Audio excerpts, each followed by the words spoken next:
ಶ್ರೀಗುರುಭ್ಯೋ ನಮಃ ಹರಿ ಓಂ.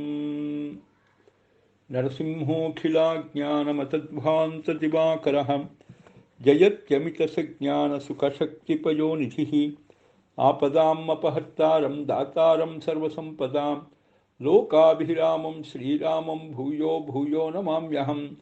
ಧ್ಯಾಯೇತ್ ಹರಿನ್ಮಣಿನಿಭಂ ಜಗದೇಕವಂದ್ಯಂ ಸೌಂದರ್ಯಸಾರಂ ಅರಿಶಂಖಭರಾಭಯಾನಿ ದೌರ್ಭಿಃ ದಧಾನಂ ಅಜಿತಂ ಸರಸಂಚ ಭೈಷ್ಮೀ ಸತ್ಯಾಸಮೇತಂ ನಿಖಿಲಪ್ರದಂ ಇಂದಿರೇಶಂ ವಿಜ್ಞಾನರೋಚಿ ಪರಿಪೂರಿತಾಂತರ್ಬಾಹ್ಯಾಂಡಕೋಶಂ ಹರತೋಪಲಾಭಂ ತರ್ಕಾಭಯೇತಂ ವಿಧಿ ಸರ್ವಪೂರ್ವಗೀರ್ವಾಣವಿಜ್ಞಾನದಂ ಆನತೋಸ್ಮಿ. ಅಭ್ರಮಂ ಭಂಗರಹಿತಂ ಅಜಡಂ ವಿಮಲಂ ಸದಾ ಆನಂದತೀರ್ಥಮತುಲಂ ಭಜೆ ತಾಪತ್ರಯಾಪಹಂ. ಚಿತ್ರೈಃ ಪದೈಶ್ಚಗಂಭೀರೈಃ ವಾಕ್ಯೈಃ ಮಾನೈಃ ಅಖಂಡಿತೈಃ ಗುರುಭಾವಂ ವ್ಯಂಜಯಂತಿ ಭಾತಿ ಶ್ರೀಜಯತೀರ್ಥವಾಕ್. ಅರ್ಥಿಕಲ್ಪಿತಕಲ್ಪೋಯಂ ಪ್ರತ್ಯರ್ಥಿಗಜಕೇಸರಿ ವ್ಯಾಸತೀರ್ಥಗುರುರ್ಭೂಯಾತ್ ಅಸ್ಮದಿಷ್ಟಾರ್ಥಸಿದ್ಧಯೇ. ತಪೋ ವಿದ್ಯಾವಿರಕ್ತ್ಯಾದಿ ಸದ್ಗುಣೌಘಾಕರಾನಹಂ ವಾದಿರಾಜಗುರುನ್ ವಂದೇ ಹಯಗ್ರೀವಪದಾಶ್ರಯಾನ್. ಪೂಜ್ಯಾಯ ರಾಘವೇಂದ್ರಾಯ ಸತ್ಯಧರ್ಮರತಾಯ ಚ ಭಜತಾಂ ಕಲ್ಪವೃಕ್ಷಾಯ ನಮತಾಂ ಕಾಮಧೇನವೇ.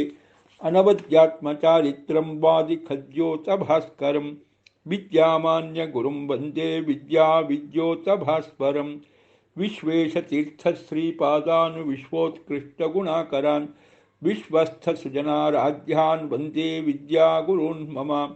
ಹಯಗ್ರೀವ ಹಯಗ್ರೀವ ಹಯಗ್ರೀವೇತಿ ಯೋ ವದೇತ್ ತಸ್ಯ ನಿಸ್ಸರತೆ ವಾಣಿ ಜಹ್ನುಕನ್ಯಾ ಪ್ರವಾಹವತ್. ಶ್ರೀಗುರುಭ್ಯೋ ನಮಃ. ಜನ್ಮಾದ್ಯಸ್ಯ ಯತೋನ್ಮಯಾತ್ ಇತರತಶ್ಚಾರ್ಥೇಷ್ವಭಿಘ್ನಸ್ವರಾಟ್ ತೇನೇ ಬ್ರಹ್ಮಹೃದಾಯ ಆದಿಕವಯೇ ಮುಹ್ಯಂತಿ ಯಂ ಸೂರಯಃ. ತೇಜೋವಾರಿಮೃದಾಂ ಯಥಾ ವಿನಿಮಯೋ ಯತ್ರ ತ್ರಿಸರ್ಗೋ ಮೃಷಾ. ಧಾಮ್ನಾ ಸ್ವೇನ ಸದಾ ನಿರಸ್ತಕುಹಕಂ ಸತ್ಯಂ ಪರಂ ಧೀಮಹಿ. ಸೃಷ್ಟಿಸ್ಥಿತ್ಯಪ್ಯಯೇಹಾನಿಯತಿದಿಶಿತಮೋ ಬಂಧಮೋಕ್ಷಾಸ್ಯ ಯಸ್ಮಾತ್ ಅಸ್ಯ ಶ್ರೀಬ್ರಹ್ಮರುದ್ರಪ್ರಭೃತಿಸುರನರದ್ವೇಷಶತ್ರುರಾತ್ಮಕಸ್ಯ ವಿಷ್ಣೋರ್ವ್ಯಸ್ತಾಃ ಸಮಸ್ತಾಃ ಸಕಲಗುಣನಿಧಿಃ ಸರ್ವದೋಷವ್ಯಪೇತಃ ಪೂರ್ಣಾನಂದೋ ವ್ಯಯೋ ಯೋ ಗುರುರಪಿ ಪರಮಃ ಚಿಂತಯೇತಂ ಮಹಾಂತಂ. ಓಷ್ಠಾಪಿಧಾನಾನಕುಲೀದಂತೆ ಪರಿವೃತಾಪವಿಃ ಸರ್ವಸ್ಯೈವಾಚ ಈಶಾನಾ ಚಾರುಮಾಮಿಹ ವಾದಯೇತ್. ಶ್ರೀಮದ್ಭಾಗವತ ದಶಮಸ್ಕಂಧ 96ನೇ ಅಧ್ಯಾಯ ಶ್ರುತಿಗೀತೆಯ ಚಿಂತನೆಯಲ್ಲಿ 23 ಮತ್ತು 24ನೇಯ ಶ್ರುತಿಯ ಚಿಂತನೆಯನ್ನು ಮಾಡಿದ್ದೇವೆ. 23, 24 ಎರಡರಲ್ಲೂ ಕೂಡ ತತ್ವವಾದಕ್ಕೆ ವಿರುದ್ಧವಾದ ಮತಗಳು, ದೇವರಿಗೂ ಮತ್ತು ಜೀವಿಗಳಿಗೂ ಅಭೇದವಿದೆ ಎನ್ನುವ ಜೀವಬ್ರಹ್ಮಾಭೇದ, ಈ ಚಿಂತನೆ ಸರಿಯಲ್ಲ. ದೇವರು ಈಶ್ವರ, ಅವನು ಸಮರ್ಥನಾಗಿ ಎಲ್ಲವನ್ನೂ ಕೂಡ ಮಾಡ್ತಾ ಇದ್ದಾನೆ. ಅಂತಹ ಈಶ್ವರತ್ವ ಸಾಮರ್ಥ್ಯ ಜೀವಿಗಳಿಗೆ ಬರೋ ವಿಚಾರವೇ ಇಲ್ಲ ಅಂತ ಹೀಗೆ ಜೀವಬ್ರಹ್ಮಾಭೇದದ ಚಿಂತನೆ ಸರಿಯಲ್ಲ. ಜೊತೆಗೆ ಭಗವಂತನ ಇಚ್ಛೆಯಿಂದಲೇ ಎಲ್ಲವೂ ಆಗತಕ್ಕಂಥದ್ದು, ಅವನೇ ಪ್ರೇರಕನಾಗಿ ಪಾಲಕನಾಗಿ ಇರತಕ್ಕಂಥದ್ದು. ಆ ದೇವರೇ ಬೇಕಾಗಿಲ್ಲ, ಪಾಲಕನಾದ ದೇವರೇ ಬೇಡ ಅಂತ ಹೇಳುವ ಮತ. ಜೀವನೇ ಎಲ್ಲವನ್ನೂ ಕೂಡ ಮಾಡ್ತಾನೆ, ಜೀವನಿಗಿಂತ ಬೇರೆಯಾಗಿ ಮತ್ತೊಬ್ಬ ಪಾಲಕನಿಲ್ಲ ಎನ್ನುವ ಮತ. ಇಂತಹ ಮತಗಳೆಲ್ಲವೂ ಕೂಡ ಅಂಧ ಪರಂಪರೆಯಲ್ಲಿ ಬಂದ ಮತಗಳು. ವೇದವನ್ನು ಸರಿಯಾದ ರೀತಿಯಲ್ಲಿ ಅರ್ಥೈಸಿಕೊಳ್ಳಿಕ್ಕೆ ಆಗದೇ ಇರುವ ಧೀರರಲ್ಲದವರು ಯಾರಿದ್ದಾರೆ ಅಂಥವರ ಮತಗಳು. ಆ ರೀತಿ ಅರ್ಥೈಸ್ಕೊಳ್ಳಿಕ್ಕಾಗೆಲ್ಲ ವೇದವನ್ನು ತಪ್ಪಾಗಿ ಅರ್ಥೈಸ್ಕೊಂಡಿದ್ದಾರೆ ಅಂದರೆ ಅದಕ್ಕೂ ದೇವರೇ ಪ್ರೇರಣೆ. ಆಯಾಯ ಜೀವಿಯ ಯೋಗ್ಯತೆಗೆ ಅನುಗುಣವಾಗಿ ದೇವರೇ ಆ ರೀತಿಯಾದ ಪ್ರೇರಣೆಯನ್ನು ಕೊಡ್ತಾನೆ. ಹೀಗೆ ದೇವರ ಪ್ರೇರಣೆಯಿಂದಲೇ ತತ್ವನಿರ್ಣಯವನ್ನು ಸರಿಯಾಗಿ ಮಾಡಿಕೊಳ್ಳದೆ ಬೇರೆ ಬೇರೆ ರೀತಿಯಿಂದ ಆ ವೇದಕ್ಕೆ ವಿರುದ್ಧವಾದ ಚಿಂತನೆಯನ್ನು ಆ ನಾನಾರ್ಥಕ ವೇದ ಪದಗಳಿಂದ ಮಾಡಿಕೊಂಡವರು ಅವರು ಅಧೋಗತಿಗೆ ಹೋಗ್ತಾರೆ. ಅದೆಲ್ಲವೂ ಕೂಡ ಕುತರ್ಕಗಳಿಂದ ಉಪಬೃಂಹಿತವಾದ ಮತಗಳು, ಕುತರ್ಕದ ವಿಲಾಸ, ಬುದ್ಧಿ ವಿಲಾಸ ಅಂತ ಹೀಗೆ ಹೇಳಿ ಆಸುರಿ ಬುದ್ಧಿಯ ಕಲ್ಪನಾ ಜಾಲ ಅಂತ ಹೀಗೆಲ್ಲ ಜ್ಞಾನಿಗಳಾದವರು ಅದನ್ನು ಕರೀತಾರೆ ಅಂತ 2 ಪದ್ಯ, ಶ್ಲೋಕ, ಮಂತ್ರ ಅದರಲ್ಲಿ ಬಂದಿರತಕ್ಕಂಥ ಭಾವ. ಇದು ವಿಪೀತ ಶ್ರುತಿಯನ್ನು ಮೂಲವನ್ನಾಗಿ ಹೊಂದಿರತಕ್ಕಂತಹ 1-2 ಪದ್ಯಗಳು. ವಿಪೀತ ಶ್ರುತಿ ಏನು ಹೇಳುತ್ತೆ ಅಂತ ಮೊದಲು ನೋಡೋಣ. ಯಂ ಜೀವಮೀಶಂ ಪ್ರವದಂತಿ ತರ್ಕೈಃ ತಚ್ಚೇಶ್ವರೋ ವಚನಂ ಸಂದಧಾತಿ ನಾಸೀದಾದೌ ಮರಣೇನೋ ಭವಿಷ್ಯತ್ ಮೃಷಾ ತತೋ ಹಿ ಈಶತೃತ್ವಂ ಸ್ವಪೇಷು. ಇದು ವಿಪೀತ ಶ್ರುತಿ. ತರ್ಕ ಅಥವಾ ಕುತರ್ಕಗಳಿಂದ ಜೀವನನ್ನು ಜ್ಞಾನಸ್ವರೂಪಿಯಾದ ಭಗವಂತನೇ ಎಂಬುದಾಗಿ ವಾದಿಸ್ತಾರೆ. ಜೀವ ಬೇರೆಯಲ್ಲ, ಪರಮಾತ್ಮ ಬೇರೆಯಲ್ಲ ಅಂತ ವಾದಿಸ್ತಾರೆ. ಆ ರೀತಿ ವಾದಿಸಲಿಕ್ಕೆ ಪ್ರೇರಣೆ ಕೊಟ್ಟವನು ಯಾರು? ಆ ರೀತಿ ವಾದಿಸಲಿಕ್ಕೆ ಅವರಿಗೆ ಮಾತನ್ನು ನೀಡಿದವನು ಯಾರು? ಅದು ಪರಮಾತ್ಮನೇ. ಆದರೆ ಆ ಜೀವ ಎಂದೆಂದೂ ಈಶ್ವರ ಪರಮಾತ್ಮ ಆಗೋದೇ ಇಲ್ಲ. ಈ ಜೀವಿಗಳು ಹುಟ್ಟುವ ಮೊದಲು ತಾಯಿಯ ಗರ್ಭದಲ್ಲಿ ಇರ್ತಾರೆ. ಆಗ ಏನಾದರೂ ಈಶ್ವರ ಸಮರ್ಥನಾದ ಭಗವಂತ ಆಗಲಿಕ್ಕೆ ಸಾಧ್ಯವೇ? ಇಲ್ಲ. ತಾಯಿಯ ಗರ್ಭದಲ್ಲಿ ದುಃಖವನ್ನು ಅನುಭವಿಸ್ತಾ ಇರುವವರು ಸಮರ್ಥ ಭಗವಂತ ಹೇಗಾದರು? ಅದಾದ ಮೇಲೆ ಮರಣದ ಬಳಿಕ ನರಕಾದಿಗಳಲ್ಲಿ ಅಡ್ಡಾಡ್ತಾ ದುಃಖವನ್ನು ಅನುಭವಿಸ್ತಾರೆ. ಅಂತಹ ದುಃಖವನ್ನು ಅನುಭವಿಸುವ ಜೀವಿಗಳು ಸಮರ್ಥರಾದ ಈಶ್ವರ ಆಗಲಿಕ್ಕೆ ಸಾಧ್ಯವೇ? ಇಲ್ಲ. ಜನನದಲ್ಲಿ, ಜನನ ಪೂರ್ವದಲ್ಲಿಯೂ ಅವರಿಗೆ ಸಾಮರ್ಥ್ಯ, ಈಶ್ವರತ್ವ ಇಲ್ಲ. ಮರಣದ ಅನಂತರದಲ್ಲೂ ಅವರಿಗೆ ಈಶ್ವರತ್ವ, ಸಾಮರ್ಥ್ಯ ಇಲ್ಲ. ಜನನ ಮರಣಗಳ ಮಧ್ಯದ ಒಂದು ಬದುಕು, ಆ ಬದುಕು ಸ್ವಪ್ನಪ್ರಾಯವಾದ ಬದುಕು ಅಂತ. ತುಂಬ ಕಡೆಯಲ್ಲಿ ಈ ಮಾತನ್ನು ಹೇಳ್ತಾರೆ. ಸ್ವಪ್ನಪ್ರಾಯ ಅಂದರೆ ಸುಳ್ಳು ಅಂತಲ್ಲ. ಸ್ವಪ್ನ ಸುಳ್ಳಲ್ಲ. ನಮ್ಮ ಚಿಂತನೆ ಪ್ರಕಾರ ಅನೇಕ ಬಾರಿ ಹೇಳಿದ್ದೇನೆ, ಸ್ವಪ್ನ ಸತ್ಯವೇ, ಸ್ವಪ್ನ ಸುಳ್ಳಲ್ಲವೇ ಇಲ್ಲ.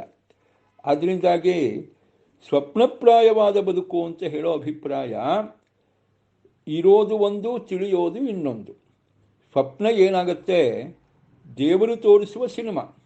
ನಾವು ಸಿನಿಮಾ ಅಂತ ನೋಡಬೇಕು, ಆದರೆ ನಾವು ಗ್ರಹಿಸೋದು ಮಾತ್ರ ಸಿನಿಮಾ ಅಂತ ಅಲ್ಲ. ನಾವು ಗ್ರಹಿಸ್ತಕ್ಕಂಥದ್ದು ಆಗ ಘಟನೆ ನಡೀತಾ ಇದೆ ಅಂತ ಚಿಂತಿಸಿಕೊಂಡು ಆ ಸ್ವಪ್ನವನ್ನು ಕಾಣ್ತೇವೆ. ಸ್ವಪ್ನದಿಂದ ಎಚ್ಚೆತ್ತು ಹೊರಗೆ ಬಂದ ಮೇಲೆ ನಮಗೆ ಗೊತ್ತಾಗೋದು ನಾವು ನೋಡ್ತಾ ಇದ್ದದ್ದು ಸಿನಿಮಾ. ಹೀಗೆ ಒಂದು ಅವಸ್ಥೆಯನ್ನು ಇನ್ನೊಂದು ಅವಸ್ಥೆಯಾಗಿ ಗ್ರಹಿಸ್ತೇವೆ. ಇಡೀ ಸ್ವಪ್ನವನ್ನು ನಾವು ಗ್ರಹಿಸ್ತಕ್ಕಂಥದ್ದು ಎಚ್ಚರ ಎನ್ನುವ ರೀತಿಯಲ್ಲಿ. ಇಡೀ ಸ್ವಪ್ನಾವಸ್ಥೆ ನಮ್ಮ ಪಾಲಿಗೆ ಜಾಗೃತ ಅವಸ್ಥೆಯಾಗ್ಬಿಡುತ್ತೆ. ಅದೇ ಭ್ರಮೆ. ಅದನ್ನೇ ನಾವು ಎಚ್ಚರದಲ್ಲಿದ್ದಾಗಲೂ ಆ ಭ್ರಮೆ ಮುಂದುವರಿಯುತ್ತೆ. ಯಾವ ರೀತಿ ಮುಂದುವರಿಯುತ್ತೆ? ನಾನೇ ಎಲ್ಲವನ್ನೂ ಮಾಡದೇ ಇದ್ದರೂ ನಾನೇ ಮಾಡಿದೆ ಎನ್ನುವ ಭ್ರಮೆ. ನನ್ನ ಅಧೀನದಲ್ಲಿ ಇಲ್ಲದೇ ಇದ್ದರೂ ನನ್ನ ಅಧೀನ ಇದೆ ಎನ್ನುವ ಭ್ರಮೆ. ಇಂತಹ ಭ್ರಮೆಗಳು ಎಚ್ಚರದಲ್ಲೂ ಮುಂದುವರಿಯುತ್ತೆ. ಅದಕ್ಕೋಸ್ಕರವಾಗಿ ಈ ಬದುಕನ್ನು ಸ್ವಪ್ನಪ್ರಾಯ ಅಂತ ಕರೀತಾರೆ. ಸ್ವಪ್ನಪ್ರಾಯವಾದ ಬದುಕು ಅಂದರೆ ಭ್ರಮ ರೂಪವಾದ ಬದುಕೆ. ಇಲ್ಲಿ ಭ್ರಮ ಬರುತ್ತೆ ಇಲ್ಲ ಅಂತಲ್ಲ, ಆದರೆ ಭ್ರಮೆಗಳೂ ಬೇಕಾದಷ್ಟಿದೆ ಅಲ್ವಾ? ನಾನು ಕರ್ತ ಅಲ್ಲದೇ ಇದ್ದರೂ ನಾನೇ ಕರ್ತ ಎನ್ನುವ ಭ್ರಮೆ, ನನ್ನದಲ್ಲದೇ ಇದ್ದರೂ ನನ್ನದು ಎಂತಕ್ಕಂತಹ ಒಂದು ಭ್ರಮೆ, ಸ್ವಾತಂತ್ರ್ಯ ನನಗೆ ಕ್ರಿಯೆಯಲ್ಲಿ ಇಲ್ಲದೇ ಇದ್ದರೂ ಸ್ವತಂತ್ರ ನಾನೇ ಎನ್ನುವ ಭ್ರಮೆ ಆಯಿತಾ.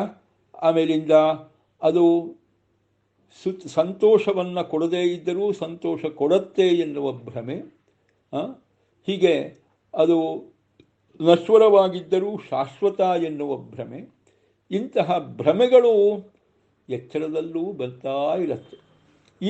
ಹಾಗ ಕಾರಣದಿಂದಾಗಿ ಈ ಎಚ್ಚರವನ್ನು ಕೂಡ ಜ್ಞಾನಿಗಳು ಸ್ವಪ್ನಪ್ರಾಯ ಅಂತ ಕರೀತಾರೆ. ಆಯಿತು, ಇದು ಜನನ ಮರಣಗಳ ಮಧ್ಯದ ಸ್ವಪ್ನಪ್ರಾಯವಾದ ಬದುಕಿನಲ್ಲಿ ಈಶ್ವರತ್ವ ಇದೆ ಅಂತ ಚಿಂತೆ ಮಾಡ್ತೇವೆ. ಹುಟ್ಟೋಕ್ಕಿಂತ ಮುಂಚೆ ಇರಲಿಲ್ಲ, ಸತ್ತ ಮೇಲೆ ಇಲ್ಲ, ಮಧ್ಯದ ಬದುಕಿನಲ್ಲಿ ನಾವೇ ಈಶ್ವರ, ಅಂದರೆ ನಾನೇ ದೇವರು, ನಾನೇ ಸರ್ವಸಮರ್ಥ, ನಾನೇ ಏನು ಬೇಕಾದ್ರೂ ಮಾಡ್ಕೊಳ್ತೀನಿ, ನಾನೇ ಎಲ್ಲವನ್ನೂ ಮಾಡ್ತೀನಿ ಎನ್ನುವ ಭ್ರಮೆ. ಆಯಿತಾ, ಇದು ಭ್ರಮೆನೇ. ಆಯಿತಾ, ಜೀವಾತ್ಮರು ನಿಜವಾಗಿ ಅವರು ದೇವರಾಗಲಿಕ್ಕೆ ಸಾಧ್ಯನಾ? ದೇವರಾಗೋ ವಿಚಾರವಲ್ಲ. ಸ್ವಪೇಶು ಹಿ ಈಶಿತೃತ್ವಂ ನಹಿ. ಯಾರು ಮಲಗಿರ್ತಾರೋ, ಮಲಗಿರ್ತಕ್ಕಂಥ ಜೀವಿಗಳ ಅವಸ್ಥೆ ನೋಡಿದ್ರೆ ಗೊತ್ತಾಗುತ್ತೆ ಅವರಿಗೆ ಈಶ್ವರತ್ವ ಇಲ್ಲ ಅಂತ. ಯಾಕೆಂದರೆ ಮಲಗಿರ್ತಕ್ಕಂಥ ಜೀವಿ ಅಜ್ಞಾನಕ್ಕೆ ಒಳಗಾಗಿರ್ತಾನೆ. ಮಾಂಡೂಕೋಪನಿಷತ್ ಚಿಂತನೆಯಲ್ಲಿ ನಾವು ನೋಡಿದ್ದೇವೆ. ನಿದ್ರೆ ಅಂದರೆ ಅಜ್ಞಾನ, ನಿದ್ರೆ ಅಂದರೆ ಅಜ್ಞಾನ, ಸ್ವಪ್ನ ಅಂದರೆ ವಿಪರೀತ ಜ್ಞಾನ, ಎಚ್ಚರ ಅಂದರೆ ವಿಪರೀತ ಜ್ಞಾನ ಅಜ್ಞಾನಗಳ ಜೋಡಣೆ. ಎರಡೂ ಜೋಡಿಸ್ಬಿಟ್ರೆ ಯಾವುದೋ ಅದು ಅಂತ ಹೇಳ್ತಾರೆ. ಅದರಿಂದಾಗಿ ನಿದ್ರೆ ಅಂದರೆ ಏನೂ ಗೊತ್ತಿಲ್ಲ, ಹೊರ ಜಗತ್ತಿನ ವಿಚಾರ ಗೊತ್ತಿಲ್ಲ, ದೇವರ ವಿಚಾರ ಗೊತ್ತಿಲ್ಲ, ಯಾವ ವಿಚಾರವೂ ಗೊತ್ತಿಲ್ಲ, ಗೊತ್ತಿಲ್ಲದಿರೋದೇ ಜಾಸ್ತಿ. ನಿದ್ರೆ ಅಂದರೆ ಅಜ್ಞಾನ. ನೋಡಿ, ಹೀಗೆ ನಿದ್ರೆಯಲ್ಲಿ ಅಜ್ಞಾನಕ್ಕೆ ಒಳಗಾಗಿರ್ತಕ್ಕಂಥ ಜೀವ, ಅಜ್ಞಾನದಲ್ಲಿ ಮುಳುಗಿರ್ತಾನೆ ಜೀವ, ಒಂದೂ ಗೊತ್ತಿರೋದಿಲ್ಲ. ಅಂತಹ ಜೀವ ದೇವರಾಗಲಿಕ್ಕೆ ಸಾಧ್ಯನಾ? ದೇವರು ಅಂದರೆ ಸರ್ವಜ್ಞ, ಅವನು ಎಂದೂ ಅಜ್ಞಾನಿ ಆಗೋದೇ ಇಲ್ಲ. ದೇವರು ಎಂದೂ ಅಜ್ಞಾನಿ ಆಗೋದಿಲ್ಲ. ಜೀವಿ ನಿದ್ರೆಯಲ್ಲಿ ನಾವು ನೋಡ್ತೇವೆ, ನಿದ್ರೆಯಲ್ಲಿ ಅವನು ಅಜ್ಞಾನಿಯೇ, ಸ್ವಪ್ನಾವಸ್ಥೆಯಲ್ಲಿ ವಿಪರೀತ ಜ್ಞಾನಿಯೇ, ಎಚ್ಚರದಲ್ಲಿ ವಿಪರೀತ ಜ್ಞಾನಿಯೇ ಹೌದು, ಅಜ್ಞಾನಿಯೇ ಹೌದು. ಈ ರೀತಿ ಅಜ್ಞಾನ ವಿಪರೀತ ಜ್ಞಾನಗಳಲ್ಲಿ ತೊಳಲಾಡುವ ಜೀವ ಸರ್ವಜ್ಞನಾದ ದೇವರಾಗಲಿಕ್ಕೆ ಸಾಧ್ಯ ಏನಪ್ಪ? ಸರ್ವಜ್ಞನಾದ ದೇವರಾಗಲಿಕ್ಕೆ ಸಾಧ್ಯನಾ?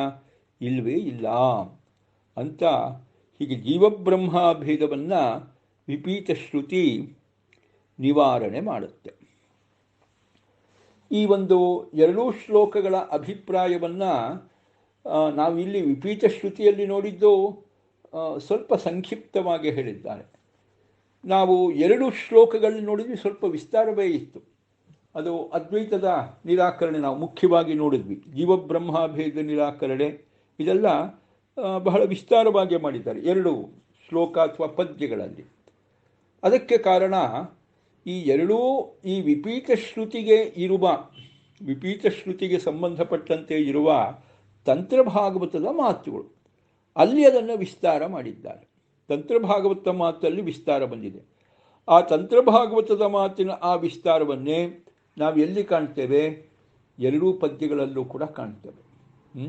23 ಮತ್ತು 24ನೇಯ ಪದ್ಯದಲ್ಲಿ ತಂತ್ರಭಾಗವತದ ಒಂದು ವಿಸ್ತಾರವನ್ನೇ ನಾವು ನೋಡ್ತೇವೆ. ಅಲ್ಲಿ ಏನು ಹೇಳ್ತಾರೆ ಎಂತ ವಿಚಾರ. ಯೇ ಜಗತ್ ಪ್ರವದಂತ್ಯಜ್ಞಾ ಜೀವಾದನ್ಯೇಷವರ್ಜಿತಂ ತೇಷಾಮಪಿ ತು ತಾಂ ವಾಚಂ ಈಶಯೇವ ದದಾತ್ಯಜಃ ನ ಚ ತರ್ಕೈರ್ಭವೇದೀಶಃ ಜೀವೋ ವೇದವಿರೋಧತಃ ವ್ಯಭಿಚಾರಿಣೋ ಯತಸ್ತರ್ಕಾಃ ಇಷ್ಟಸಾಧನಗಾ ಅಪಿ ಕ್ವಚಿತ್ ಕ್ವಚಿತ್ ಮೃಷಾತರ್ಕಾಃ ಕಣಾದಾದಿಪ್ರದರ್ಶಿತಾಃ ತತ್ವನಿರ್ಣಯಭೀರೂಣಾಂ ವ್ಯವಧಾನಕರಸ್ತತಃ ನೈವ ತು ಸ್ಥಿರಬುದ್ಧೀನಾಂ ಕುರ್ಯುಸ್ತೆ ಬುದ್ಧಿಚಾಲನಂ ಪಾರಂಪರ್ಯೇಣ ಜಾಜ್ಞಾನಾಂ ಮುಕ್ತ್ಯಾ ಲೋಕೇಶು ವಿಸ್ತೃತಂ. ಪಾರಂಪರ್ಯೇಣ ಚಾಜ್ಞಾನಾಂ ಮುಕ್ತ್ಯಾ ಲೋಕೇಶು ವಿಸ್ತೃತಂ ಪಠ್ಯತೆ ಚಾಪ್ಯಹರಃ ನ ತು ವಿದ್ವನ್ಮುಖೋದ್ಗತಂ ಅನಂತ ಗುಣಕರ್ಮತ್ವಾತ್ ಈಶಸ್ಯೋಕ್ತೌ ಸುವೇಗಿತಾ ವಕ್ತ್ಯಭೇದಮಿವಾಜ್ಞಾನಾಂ ನಾಭೇದಂ ಕುತ್ರಚಿತ್ ಶ್ರುತಿಃ ಏಕ ಆತ್ಮಾ ಅದ್ಮಯೇತ್ಯಾದಿ ಪದಾನಾಂ ಅರ್ಥನಿರ್ಣಯೇ ನ ವರ್ತತೆ ಶ್ರುತಿರ್ಯಸ್ಮಾತ್ ಗುಣಾಂತರ ಕುತೂಹಲಾತ್ ಅಥವಾ ಮೋಹನಾರ್ಥಾಯ ಸುರಾರೀಣಾಂ ಅನರ್ಹತಃ ಕುತ್ರಚಿನ್ನಿರ್ಣಯವಚಃ ಸುರಾಣಾಂ ಅರ್ಥಸಿದ್ಧಯೇ ನ ಹಿ ಶಿತೃತ್ವಂ ಗರ್ಭಸ್ಥೆ ನಾಪ್ಯಸೋ ನಿರಯೋಪಗೆ ಮೃಷಾ ತದೀಶ್ವರಾ ಭೇದಃ ಸರ್ವೋತ್ಕರ್ಷಶ್ಚ ಜೀವಕಃ ಧನವತ್ವಂ ಚ ಕರ್ತೃತ್ವಂ ಬಲವತ್ವಂ ಚ ವಿಷ್ಣವಿ ಅಥೋ ಜೀವೇಶ್ವರ ಭೇದಂ ಮಿಥ್ಯೇತಿ ಕವಯೋ ವಿದುಃ. ಇಷ್ಟು ವಿಸ್ತಾರವಾದ ಚಿಂತನೆ ತಂತ್ರಭಾಗವತದಲ್ಲಿ ಬರುತ್ತೆ. ಅಜ್ಞರಾದ ಯಾರು ಜಗತ್ತಿನಲ್ಲಿ ಜೀವನಿಗಿಂತ ಬೇರೆ ಈಶನೇ ಇಲ್ಲ ಅಂತ ಹೇಳ್ತಾರೆ. ಜೀವನಿಗಿಂತ ಬೇರೆ ಈಶನೇ ಇಲ್ಲ ಅಂತ ವಾದಿಸ್ತಾರೆ. ಆದರೆ ಆ ರೀತಿಯಾದ ಅವರ ವಾದಕ್ಕೆ ಪ್ರೇರಣೆ ಕೊಡುವವನು, ಅವರಿಂದ ಆ ಮಾತನ್ನು ಆಡಿಸುವವನು ದೇವರೇ ಆಗಿದ್ದಾನೆ. ಅವರ ಮಾತುಗಳು ಸರಿಯಲ್ಲ. ಯಾಕೆ? ವೇದದ ವಿರೋಧ ಇರೋದರಿಂದ. ಆಯಿತಾ? ತರ್ಕಗಳಿಂದ ಜೀವನನ್ನೇ ಈಶಾ ದೇವರು ಅಂತ ಸಾಧಿಸಲು ಸಾಧ್ಯವಿಲ್ಲ. ಏಕೆಂದರೆ ತರ್ಕಗಳು ಏನಾಗತ್ತೆ ಅಂತ ಬಂದಾಗ ಕೆಲವೊಂದು ಬಾರಿ ಅದು ತಮಗೆ ಇಷ್ಟವಾದ ವಿಚಾರವನ್ನು ಸಾಧಿಸುವಂತೆ ಕಾಣುತ್ತೆ. ಆದರೆ ಅದು ಇನ್ನೊಂದು ಮಗ್ಗಲಿನಿಂದ ನೋಡಿದಾಗ ಅದು ಅದಕ್ಕೆ ವಿರುದ್ಧವಾದ ಮಾತನ್ನು ಕೂಡ ಸಾಧಿಸುತ್ತದೆ. ನಾನು ಅದಕ್ಕೆ ಇದರ ವಿವರಣೆ ಕೊಡೋ ಸಂದರ್ಭದಲ್ಲಿ ಹೇಳಿದ್ದೆ, ಆಚಾರ್ಯರನ್ನು ಅನುಮಾನ ತೀರ್ಥರು ಅಂತ ಯಾಕೆ ಮಧ್ವದಲ್ಲಿ ಕರೆದಿದ್ರು ಅಂತ ಹೇಳಿದ್ದೆ. ಯಾಕೆಂದರೆ ತರ್ಕ ಏನಿದೆ ಅದು ನಮ್ಮ ಬುದ್ಧಿಯಲ್ಲಿ ಏನು ತುಂಬಿಕೊಂಡಿದೆಯೋ ಅದಕ್ಕೆ ಅನುಗುಣವಾಗಿ ಒಂದು ಲಾಜಿಕ್ ಹೊಡೆಯುತ್ತೆ, ಅಷ್ಟೇ ವಿಚಾರ. ನಮ್ಮ ಬುದ್ಧಿಯಲ್ಲಿ ದೇವರು ಇದ್ದಾನೆ ಅಂತ ನಾವು ಚಿಂತನೆ ಮಾಡಿದರೆ ಅದಕ್ಕೆ ಅನುಗುಣವಾದ ಒಂದು ಲಾಜಿಕ್ ಹೊಡೆಯುತ್ತೆ. ದೇವರು ಇಲ್ಲ ಅಂತ ತೀರ್ಮಾನ ಮಾಡಿದರೆ ಅದಕ್ಕನುಗುಣವಾಗಿ ಒಂದು ಲಾಜಿಕ್ ಇರುತ್ತೆ. ತರ್ಕ ನಿಮಗೆ ಎರಡು ಮಗ್ಗಲಿಗೂ ಒಂದೊಂದು ಇರುತ್ತೆ, ಇಲ್ಲ ಅಂತಲ್ಲ. ಆದ್ದರಿಂದಲೇ ಬರೀ ತರ್ಕದಿಂದ, ಕೇವಲ ತರ್ಕದಿಂದ ನಾವು ದೇವರಿದ್ದಾನೆ ಅಂತಲೂ ತೀರ್ಮಾನ ಮಾಡಲಿಕ್ಕೆ ಬರಲ್ಲ, ದೇವರಿಲ್ಲ ಅಂತಲೂ ತೀರ್ಮಾನ ಮಾಡಲಿಕ್ಕೆ ಬರಲ್ಲ. ಆಯಿತಾ? ಎರಡೂ ಇದೆ. ಆಯಿತಾ? ಹೀಗೇನೂ ಇದೆ, ಹಾಗೇನೂ ಇದೆ. ದೇವರಿದ್ದಾನೆ ಅಂತ ಜ್ಞಾನಿಗಳು ಕಂಡಿದ್ದಾರಪ್ಪ, ವೇದ ಹೇಳ್ತಾ ಇದೆ ಅಂತ ನಾವು ಹೇಳಬಹುದು. ಆದರೆ ನಮ್ಮ ಕಣ್ಣಿಗೆ ಕಾಣ್ತಾ ಇಲ್ಲ. ದೇವರಿದ್ದರೆ ಉಳಿದ ವಸ್ತುಗಳು ಕಣ್ಣಿಗೆ ಕಾಣೋ ಹಾಗೆ ದೇವರು ಕಾಣಬೇಕಾಗಿತ್ತು. ನಮ್ಮ ಕಣ್ಣಿಗೆ ಕಾಣ್ತಾ ಇಲ್ಲ, ಆದ್ದರಿಂದ ದೇವರಿಲ್ಲ ಅಂತಲೂ ಒಂದು ಲಾಜಿಕ್ಕೆ. ಅದು ಒಂದು ಲಾಜಿಕ್ಕೆ. ಆಯಿತಾ? ಆ ಲಾಜಿಕ್ ಪ್ರಕಾರ ದೇವರು ಇಲ್ಲ ಅಂತ ಹೇಳ್ಬೋದು. ಇಲ್ಲಪ್ಪ, ಕಣ್ಣಿಗೆ ಕಾಣದೇ ಇದ್ರೇನು, ಕಣ್ಣಿಗೆ ಕಾಣದೇ ಇರ್ತಕ್ಕಂಥ ವಸ್ತುಗಳು ಬೇರೆ ಇದೆ, ಹಾಗೆಯೇ ದೇವರು ಇದ್ದರೂ ಕೂಡ ಕಣ್ಣಿಗೆ ಕಾಣಬೇಕಾಗಿಲ್ಲ, ಅದು ಒಂದು ಲಾಜಿಕ್ಕೆ. ನೋಡಿ, ಈಗ ಏನಾಯಿತು ಅಂದರೆ ನಾವು ಇದ್ದಾನೆ ಅಂತಲೂ ಸಮರ್ಥ ಮಾಡಲಿಕ್ಕೆ, ಇಲ್ಲ ಅಂತಲೂ ಸಮರ್ಥ ಮಾಡಲಿಕ್ಕೆ ಲಾಜಿಕ್ ಇದೆ, ತರ್ಕ ಇದೆ. ಆದ್ದರಿಂದಲೇ ಕೇವಲ ತರ್ಕದಿಂದ ದೇವರು ಇದ್ದಾನೆ ಅಂತಲೂ ಹೇಳಲಿಕ್ಕಾಗಲ್ಲ, ದೇವರು ಇಲ್ಲ ಅಂತಲೂ ಹೇಳಲಿಕ್ಕಾಗಲ್ಲ. ಆಯಿತಾ? ಅದರಲ್ಲಿ ದೇವರ ವಿಚಾರದಲ್ಲಿ ಬರೀ ತರ್ಕ ಪ್ರಮಾಣವೇ ಅಲ್ಲ, ವೇದವೇ ಮುಖ್ಯವಾದ ಪ್ರಮಾಣ. ದೇವರು ಇಲ್ಲ ಅಂತ ಹೇಳುವ ಏನೊಂದು ಲಾಜಿಕ್ ಇದೆ, ಕುತರ್ಕಗಳಿದೆ. ಅಥವಾ ದೇವರು ಅಂದರೆ ಜೀವನೇ ಹೊರತು ಜೀವನಿಗಿಂತ ಬೇರೆಯಾಗಿ ದೇವರಿಲ್ಲ ಎನ್ನುವ ಲಾಜಿಕ್, ಕುತರ್ಕ ಏನಿದೆ, ಇದೆಲ್ಲವೂ ಕೂಡ ವೇದ ವಿರುದ್ಧವಾದದ್ದು, ವೇದ ವಿರುದ್ಧವಾದದ್ದು. ಆದ್ದರಿಂದಾಗಿ ಅದು ಪ್ರಮಾಣ ಆಗೋದಿಲ್ಲ. ಇನ್ನು ಈ ತರ್ಕಶಾಸ್ತ್ರವೇ ಒಂದು ದೊಡ್ಡದಾಗಿ, ತುಂಬ ದೊಡ್ಡದಾಗಿ ಬೆಳೆದಿದೆ ನಮ್ಮಲ್ಲಿ. ಕಣಾದ ಮೊದಲಾಗಿರ್ತಕ್ಕಂತಹ ದೊಡ್ಡ ದೊಡ್ಡವರೆಲ್ಲ ಆ ಒಂದು ತರ್ಕಶಾಸ್ತ್ರಕ್ಕೆ ದೊಡ್ಡ ಕೊಡುಗೆನೇ ನೀಡಿದ್ದಾರೆ.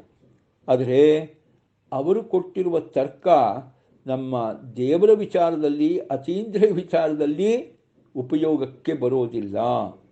ದೇವರ ವಿಚಾರದಲ್ಲಿ, ಅತೀಂದ್ರಿಯ ವಸ್ತುಗಳ ವಿಚಾರದಲ್ಲಿ ಆ ತರ್ಕಗಳೆಲ್ಲವೂ ಕೂಡ ಅಯಥಾರ್ಥಗಳೇ, ಉಪಯೋಗವಿಲ್ಲ. ಅದರಿಂದ ಯಾವುದನ್ನು ಸಾಧನೆ ಮಾಡಲಿಕ್ಕೆ ಸಾಧ್ಯವಿಲ್ಲ. ನೋಡಿ, ಆ ತರ್ಕಗಳು ಏನು ಮಾಡುತ್ತೆ ಅಂತ. ಆ ತರ್ಕಗಳು ಆಯಿತಾ, ಸ್ಥಿರ ಬುದ್ಧಿಯ ವ್ಯಕ್ತಿಗಳು, ದೃಢವಾದ ಬುದ್ಧಿಯನ್ನು ಹೊಂದಿವರು, ತತ್ವನಿರ್ಣಯ ಯಾರಿಗೆ ಆಗಿದೆ ಅಂಥವರಿಗೆ ಏನೂ ಮಾಡೋದಿಲ್ಲ. ಅವರು ದೃಢವಾಗಿ ನಂಬಿದ್ದಾರೆ, ದೇವರಿದ್ದಾನೆ ಅಂತ ನಂಬಿದ್ದಾರೆ, ದೇವರಿಗೂ ಜೀವನಿಗೂ ಭೇದ ಇದೆ ಅಂತ ನಂಬಿದ್ದಾರೆ. ಅಂಥವ್ರು ನೀವು ಎಂಥ ಕುತರ್ಕವನ್ನು ಅವರ ಮುಂದೆ ಇಟ್ಟರೂ ಅವರ ಬುದ್ಧಿಯನ್ನು ಚಾಲನೆಗೊಳಿಸ್ಲಿಕ್ಕೆ ಸಾಧ್ಯವಿಲ್ಲ. ಅವರ ಬುದ್ಧಿಗೆ ಮಂಕು ಬಡಿಯೋ ಹಾಗೆ ಮಾಡಲಿಕ್ಕೆ ಸಾಧ್ಯವಿಲ್ಲ. ಅವರ ಬುದ್ಧಿಯನ್ನು ಆ ಕಡೆಯಿಂದ ಈ ಕಡೆಗೆ ಎಳಿಲಿಕ್ಕೆ ಸಾಧ್ಯವಿಲ್ಲ. ಸ್ಥಿರ ಬುದ್ಧಿಯ ವ್ಯಕ್ತಿಗಳ ಬುದ್ಧಿ ಚಾಲನೆಗೆ ಅಂತಹ ಕುತರ್ಕಗಳು ಸಮರ್ಥಗಳಾಗೋದಿಲ್ಲ. ಆದರೆ ಯಾರೂ ತತ್ವನಿರ್ಣಯದ ದಾರ್ಢ್ಯವನ್ನು ಪಡೆದಿಲ್ಲ, ಈ ಕಡೆನೂ ಇರ್ಬೋದು ಆ ಕಡೆನೂ ಇರ್ಬೋದು, ದೇವರ ಅಸ್ತಿತ್ವದಲ್ಲೂ ಒಂದು ರೀತಿ ನಂಬಿಕೆ, ಇನ್ನೊಂದು ಕಡೆ ಹೋದಾಗ ಯಾರಾದರೂ ಇಲ್ಲ ಅಂತ ಹೇಳಿದ್ರೆ ಲಾಜಿಕ್ನಿಂದ ಅದರನ್ನೂ ನಂಬತಕ್ಕಂಥವರು, ಈ ರೀತಿಯಾಗಿ ದಾರ್ಢ್ಯವಿಲ್ಲದವರು ಯಾರಿದ್ದಾರೆ ಅಂಥವರಿಗೆ ಏನಾಗುತ್ತೆ, ತತ್ವನಿರ್ಣಯ ವಿಚಾರದಲ್ಲಿ ತೊಂದರೆ ಉಂಟು ಮಾಡುತ್ತೆ, ವಿಘ್ನವನ್ನು ತಂದೊಡುತ್ತೆ. ಯಾವುದು? ಆ ಒಂದು ಕುತರ್ಕಗಳು. ಯಾಕಪ್ಪ ಈ ರೀತಿಯಾದ ಕುತರ್ಕಗಳು ಇದೆ ಅಂದರೆ ಏನೂ ಮಾಡೋ ಹಾಗಿಲ್ಲ. ಒಂದಿಷ್ಟು ಜನ ಎಲ್ಲ ಕಾಲದಲ್ಲೂ ಕೂಡ ಇದ್ದೇ ಇರ್ತಾರೆ. ಅಜ್ಞಾನಿಗಳಾಗಿರ್ತಕ್ಕಂಥ ಜನ ಒಂದಿಷ್ಟು ಜನ ಎಲ್ಲ ಕಾಲದಲ್ಲೂ ಇದ್ದೇ ಇರ್ತಾರೆ. ಅವರು ಆ ರೀತಿ ಕೆಟ್ಟ ವಿಚಾರವನ್ನು ಅಜ್ಞಾನಿಗಳಾಗಿರ್ತಕ್ಕಂಥವರು ಕೊಡ್ತಾನೇ ಇರ್ತಾರೆ. ಈಗ ಪರಂಪರಾಗತವಾಗಿರ್ತಕ್ಕಂಥ ಕೆಟ್ಟ ವಿಚಾರಗಳ ಧಾರೆ ಅಜ್ಞರ ವಾದದಿಂದ ಅದು ಲೋಕದಲ್ಲಿ ಹರಡ್ತಾನೇ ಇರುತ್ತೆ. ಆದರೆ ಜ್ಞಾನಿಗಳ ಮುಖದಿಂದ ಬಂದ ಮಾತುಗಳಲ್ಲ, ಜ್ಞಾನಿಗಳಾದವರು ಆಡಿದ ಮಾತುಗಳಲ್ಲ. ಆ ಕುತರ್ಕಗಳೆಲ್ಲವೂ ಜ್ಞಾನಿಗಳಾದವರ ಮುಖದಿಂದ ಹೊರಹೊಮ್ಮಿದ್ದಲ್ಲ. ಆಯಿತು. ಈಗ ವೇದದ ಮೂಲಕವಾಗಿ ದೇವರ ಚಿಂತನೆ ಅಂತಲೇ ಬಂತು. ಆದರೆ ಅದೇ ವೇದದ ಮೂಲಕವಾಗಿ ಅದ್ವೈತವನ್ನು ಪ್ರತಿಪಾದನೆ ಮಾಡಲ್ವಾ? ಅದ್ವೈತ ಸಿದ್ಧಾಂತದವರು ಅದೇ ವೇದದ ಮೂಲಕವಾಗಿ ಅದ್ವೈತವನ್ನು ಪ್ರತಿಪಾದನೆ ಮಾಡ್ತಾರೆ. ಯಾವ ವೇದ ದೇವರ ಬಗ್ಗೆ ಹೇಳುತ್ತೆ ಅಂತ ಹೇಳ್ತೀವೋ, ಯಾವ ವೇದ ಜೀವಬ್ರಹ್ಮರ ಭೇದದ ಬಗ್ಗೆ ಹೇಳುತ್ತೆ ಅಂತ ಹೇಳ್ತೀವೋ, ಅದೇ ವೇದ ಏನು ಮಾಡುತ್ತೆ ಅಂತ ಬಂದಾಗ ಜೀವೇಶ್ವರ ಅಭೇದವನ್ನು ಕೂಡ ಹೇಳುತ್ತೆ ಅಂತ ಹೇಳ್ತಾರಲ್ಲ. ಅಂದರೆ ಹೌದು, ಅವರು ಹೇಳ್ತಾರೆ. ಅದ್ವೈತ ಸಿದ್ಧಾಂತದವರು ಏನು ಹೇಳ್ತಾರೆ? ಜೀವೇಶ್ವರ ಅಭೇದವನ್ನೇ ವೇದ ಹೇಳುತ್ತೆ ಅಂತ ಹೇಳ್ತಾರೆ. ಆದರೆ ಅದು ಆಪಾತತಃ ಪ್ರತೀತಿ, ಅಜ್ಞರಿಗೆ ಆ ರೀತಿ ತೋರುತ್ತದೆ. ವೇದವನ್ನು ಓದಿದಾಗ ಅಜ್ಞಾನಿಗಳಿಗೆ ಜೀವೇಶ್ವರರ ಅಭೇದವನ್ನು ಹೇಳಿದಂತೆ ತೋರುತ್ತೆ. ಯಾಕೆ? ಅದು ವೇದ ಏನು ಮಾಡಿದೆ ಅಂದರೆ ಅದಕ್ಕೆ ದೇವರ ಗುಣಗಳನ್ನು ಹೆಚ್ಚೆಚ್ಚು ಹೇಳಬೇಕು ಅಂತ ಹೊರಟಿದೆ ವೇದ. ಎಷ್ಟಪ್ಪ ಗುಣಗಳು ದೇವರದು?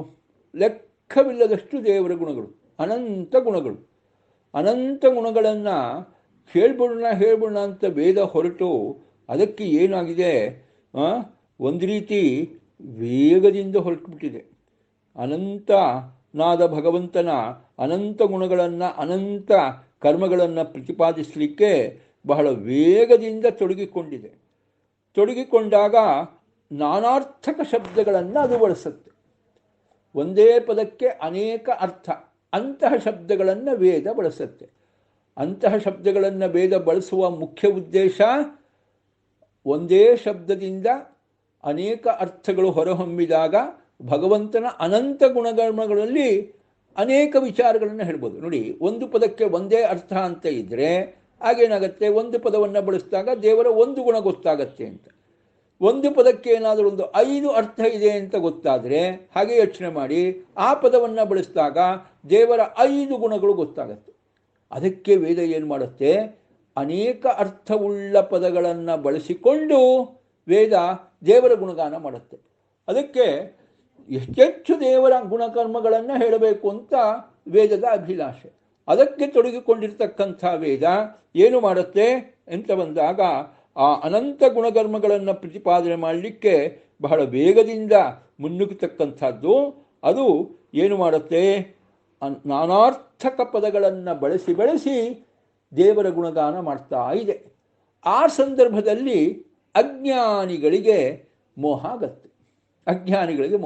ಆ ನಾನಾರ್ಥಕ ಪದಗಳು, ಅನೇಕ ಅರ್ಥವುಳ್ಳ ಪದಗಳು ವೇದದಲ್ಲಿ ಕಂಡು ಬಂದ ಕೂಡಲೇ ಇದು ಅನೇಕ ಅರ್ಥಗಳಲ್ಲಿ ಒಂದು ದ್ವೈತಪರವಾದ ಅರ್ಥವೂ ಕಾಣಬಹುದು, ಇನ್ನೊಂದು ಅದ್ವೈತಪರವಾದ ಅರ್ಥವೂ ಕಾಣಬಹುದು, ಇಲ್ಲ ಅಂತಲ್ಲ.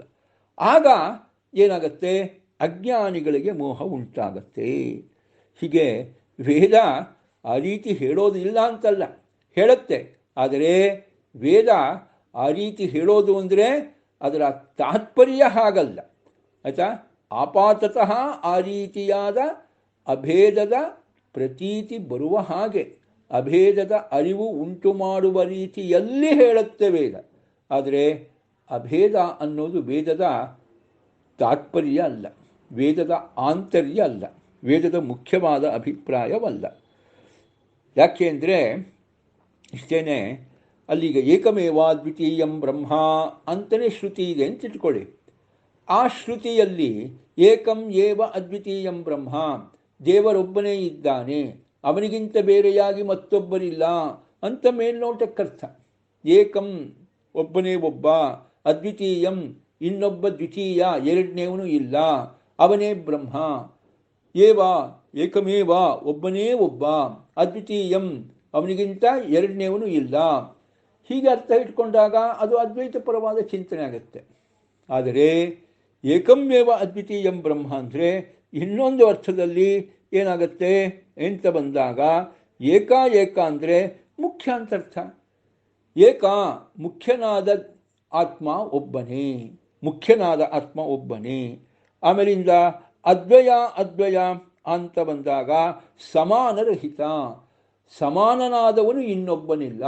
ಅದ್ವಿತೀಯ ಶಬ್ದಕ್ಕೆ ಅರ್ಥ ಇನ್ನೊಬ್ಬ ದ್ವಿತೀಯನೇ ಇಲ್ಲ ಅಂತಲ್ಲ, ದೇವರಿಗೆ ಸಮಾನನಾದವನು ಮತ್ತೊಬ್ಬನಿಲ್ಲ, ಅವನು ಆತ್ಮ ಎಲ್ಲರಲ್ಲಿ ಅಂತರ್ಯಾಮಿಯಾಗಿ ಇದ್ದಾನೆ. ಹೀಗೆ ಏಕಂ ಏವ ಅದ್ವಿತೀಯಂ ಬ್ರಹ್ಮ ಅಂತ ಬಂದಾಗ ಈ ರೀತಿಯಾದ ಅರ್ಥ. ಅದರಿಂದಾಗಿ ಆತ್ಮ ಅಂದರೆ ಅಂತರ್ಯಾಮಿ, ಅದ್ವಯಂ ಅಂದರೆ ಸಮಾನನಾದ ದ್ವಿತೀಯರಹಿತ, ಏಕ ಅಂದರೆ ಮುಖ್ಯ. ಹೀಗೆ ಅರ್ಥವನ್ನು ಇಟ್ಟುಕೊಂಡಾಗ ನೋಡಿ, ಅಲ್ಲಿ ಅದ್ವೈತ ಚಿಂತನೆ ಇಲ್ಲ, ಅದ್ವೈತ ಚಿಂತನೆ ಇಲ್ಲ. ಹೀಗೆ ವೇದ ಭಗವಂತನ ಗುಣಗಳನ್ನು ವೇಗವಾಗಿ ಹೇಳಲಿಕ್ಕೆ ಅಂತ ಹೊರಟಿರುವ ವೇದ ನಾನಾರ್ಥಕ ಪದಗಳನ್ನು, ಏಕಂ ಅದ್ವಿತೀಯಂ ಇಂಥ ನಾನಾರ್ಥಕ ಪದಗಳನ್ನು ಬಳಸಿದಾಗ ಕೆಲವೊಮ್ಮೆ ತತ್ವನಿರ್ಣಯ ಇಲ್ಲದೆ ಇದ್ದವರಿಗೆ ಏನಾಗುತ್ತೆ, ವಿರುದ್ಧವಾದ ಜ್ಞಾನ ಬರುತ್ತೆ. ಅಜ್ಞಾನಿಗಳಿಗೆ ಆ ರೀತಿಯಾದ ಜ್ಞಾನ ಭ್ರಮೆ ಬರುತ್ತೆ. ಆದರೆ ಅದಕ್ಕೆ ಜೀವೇಶ್ವರಾಭೇದವನ್ನು ಹೇಳೋದರಲ್ಲಿ ತಾತ್ಪರ್ಯವಿಲ್ಲ. ಆದ್ದರಿಂದ ಅದಕ್ಕೆ ಏನರ್ಥ ಅಂತ ನಾವು ಸರಿಯಾದ ವ್ಯಾಖ್ಯಾನವನ್ನು ನೋಡಿದಾಗ ಗೊತ್ತಾಗ್ಬಿಡುತ್ತೆ. ಮತ್ತು ಅನಂತ ಗುಣಸಾಗರನಾದ ಭಗವಂತನ ಬೇರೆ ಬೇರೆ ಗುಣಗಳನ್ನು ಪ್ರತಿಪಾದಿಸುವ ವಿಚಾರದಲ್ಲಿ ಕುತೂಹಲಕ್ಕೆ ಒಳಗಾಗಿ ತನ್ನ ಮಾತುಗಳಲ್ಲೇ ಏಕಂ ಅದ್ವಿತೀಯ ಮುಂತಾದ ಏನು ಮಾತುಗಳು ಬರುತ್ತೆ, ಅನೇಕಾರ್ಥದ ಮಾತುಗಳು ಬರುತ್ತೆ. ಅದಕ್ಕೆ ವಿವರಣೆ ಕೊಡ್ಬೋದಾಗಿತ್ತು ವೇದ ವಿವರಣೆ ಕೊಡಲ್ರಿ ಎಷ್ಟೋ ಸರ್ತಿ ಆಯಿತಾ. ಏಕಮೇವ ದ್ವಿತೀಯಂ ಬ್ರಹ್ಮ ಅಲ್ಲಪ್ಪ, ಭ್ರಮೆ ಬರುತ್ತೆ ಅಂತಿದ್ರೆ ಈಗ ನಾವೇನು ಮಾಡ್ತೀವಿ ಅಂದರೆ ಪಾಠ ಹೇಳಲಿಕ್ಕೆ ಅಂತ ಕೂತ್ಕೊಂಡಾಗ ಶಿಷ್ಯರೇನಾದರೂ ಸ್ವಾಮಿ ಯಾಕೋ ನನಗೆ ಭ್ರಮೆಗೆ ಒಳಗಾಗ್ತೀವಿ ಅಂದರೆ, ಹೌದಾ ಏನು ಭ್ರಮೆಗೆ ಒಳಗಾಗ್ತಕ್ಕಂಥ ಪದ ಇದು? ಇಲ್ಲಪ್ಪ, ಆ ಪದಗಳಿಗೆ ಆ ರೀತಿ ಅರ್ಥ ಮಾಡಬಾರ್ದು, ಆ ರೀತಿ ಅರ್ಥ ಮಾಡಿದರೆ ತೊಂದರೆ ಇದೆ, ಅದಕ್ಕೆ ಸರಿಯಾದ ಅರ್ಥ ಹೀಗೆ ಅಂತ ಹೇಳಿ ಪಾಠದಲ್ಲಿ ಕ್ಲಾರಿಫಿಕೇಷನ್ ನಾವು ಕೊಡ್ತೀವಿ. ಆದರೆ ವೇದ ಸ್ವಾರಸ್ಯ ಆ ರೀತಿ ಕ್ಲಾರಿಫಿಕೇಷನ್ ಕೊಡಲ್ಲ. ವೇದ ತಾನೇ ಕ್ಲಾರಿಫಿಕೇಷನ್ ಕೊಡಲ್ಲ, ವೇದಕ್ಕೆ ವ್ಯಾಖ್ಯಾನ ಮಾಡಿದವರ ಮೂಲಕವಾಗಿ ಕ್ಲಾರಿಫಿಕೇಷನ್ನು, ವೇದ ತಾನೇ ಕ್ಲಾರಿಫಿಕೇಷನ್ ಕೊಡಲ್ಲ. ಯಾಕೆ ಅಂದರೆ ಅದಕ್ಕೆ ಭಗವಂತನ ಗುಣಗಳನ್ನು ಪ್ರತಿಪಾದನೆ ಮಾಡೋದರಲ್ಲಿ ಬಹಳ ಕುತೂಹಲ. ಅದಕ್ಕೋಸ್ಕರವಾಗಿ ಆ ಗುಣಗಳನ್ನು ಹೇಳ್ತಾ ಹೇಳ್ತಾ ಹೇಳ್ತಾ ಹೇಳ್ತಾ ಹೊರಟೋಗುತ್ತೆ. ಅಲ್ಲಪ್ಪ, ಈ ರೀತಿ ಅಜ್ಞಾನಿಗಳಿಗೆ ಭ್ರಮೆ ಬಂದರೆ ಆ ಭ್ರಮೆಯನ್ನು ದೂರ ಮಾಡೋದು ಯಾರು ಅಂತ ಪ್ರಶ್ನೆ. ಅದು ಆ ಹೊಣೆಗಾರಿಕೆಯನ್ನು ಅಜ್ಞಾನಿಗಳಿಗೆ ಭ್ರಮೆ ಬಂದಾಗ ಆ ಭ್ರಮೆಯನ್ನು ದೂರ ಮಾಡುವ ಹೊಣೆಗಾರಿಕೆಯನ್ನು ಜ್ಞಾನಿಗಳಿಗೆ ಕೊಟ್ಬಿಡಿ. ನೋಡಿ, ವೇದವನ್ನು ಅನಾದಿ ಕಾಲದಿಂದ ಪರಂಪರೆಯಿಂದ ಅಭ್ಯಾಸ ಮಾಡಿಕೊಂಡು ಬಂದಿರುವ ಜ್ಞಾನಿಗಳಿದ್ದಾರಲ್ಲ, ಆ ಜ್ಞಾನಿಗಳಿಗೆ ಆ ಜವಾಬ್ದಾರಿ ಕೊಟ್ಟಿದೆ. ನೋಡಪ್ಪ, ವೇದವನ್ನು ಹೀಗೆ ಪಾಠ ಮಾಡಬೇಕು, ವೇದಾರ್ಥವನ್ನು ಹೀಗೆ ತಿಳಿಸಬೇಕು ಅಂಥೇಳಿ ಅನಾದಿ ಸತ್ಸಂಪ್ರದಾಯ ಪರಂಪರೆಯಲ್ಲಿ ಹಿಂದಿನ ಗುರುಗಳು ಮುಂದಿನ ಶಿಷ್ಯರಿಗೆ ಆ ರೀತಿ ಪಾಠ ಹೇಳ್ತಾ ಬಂದಿದ್ದಾರೆ.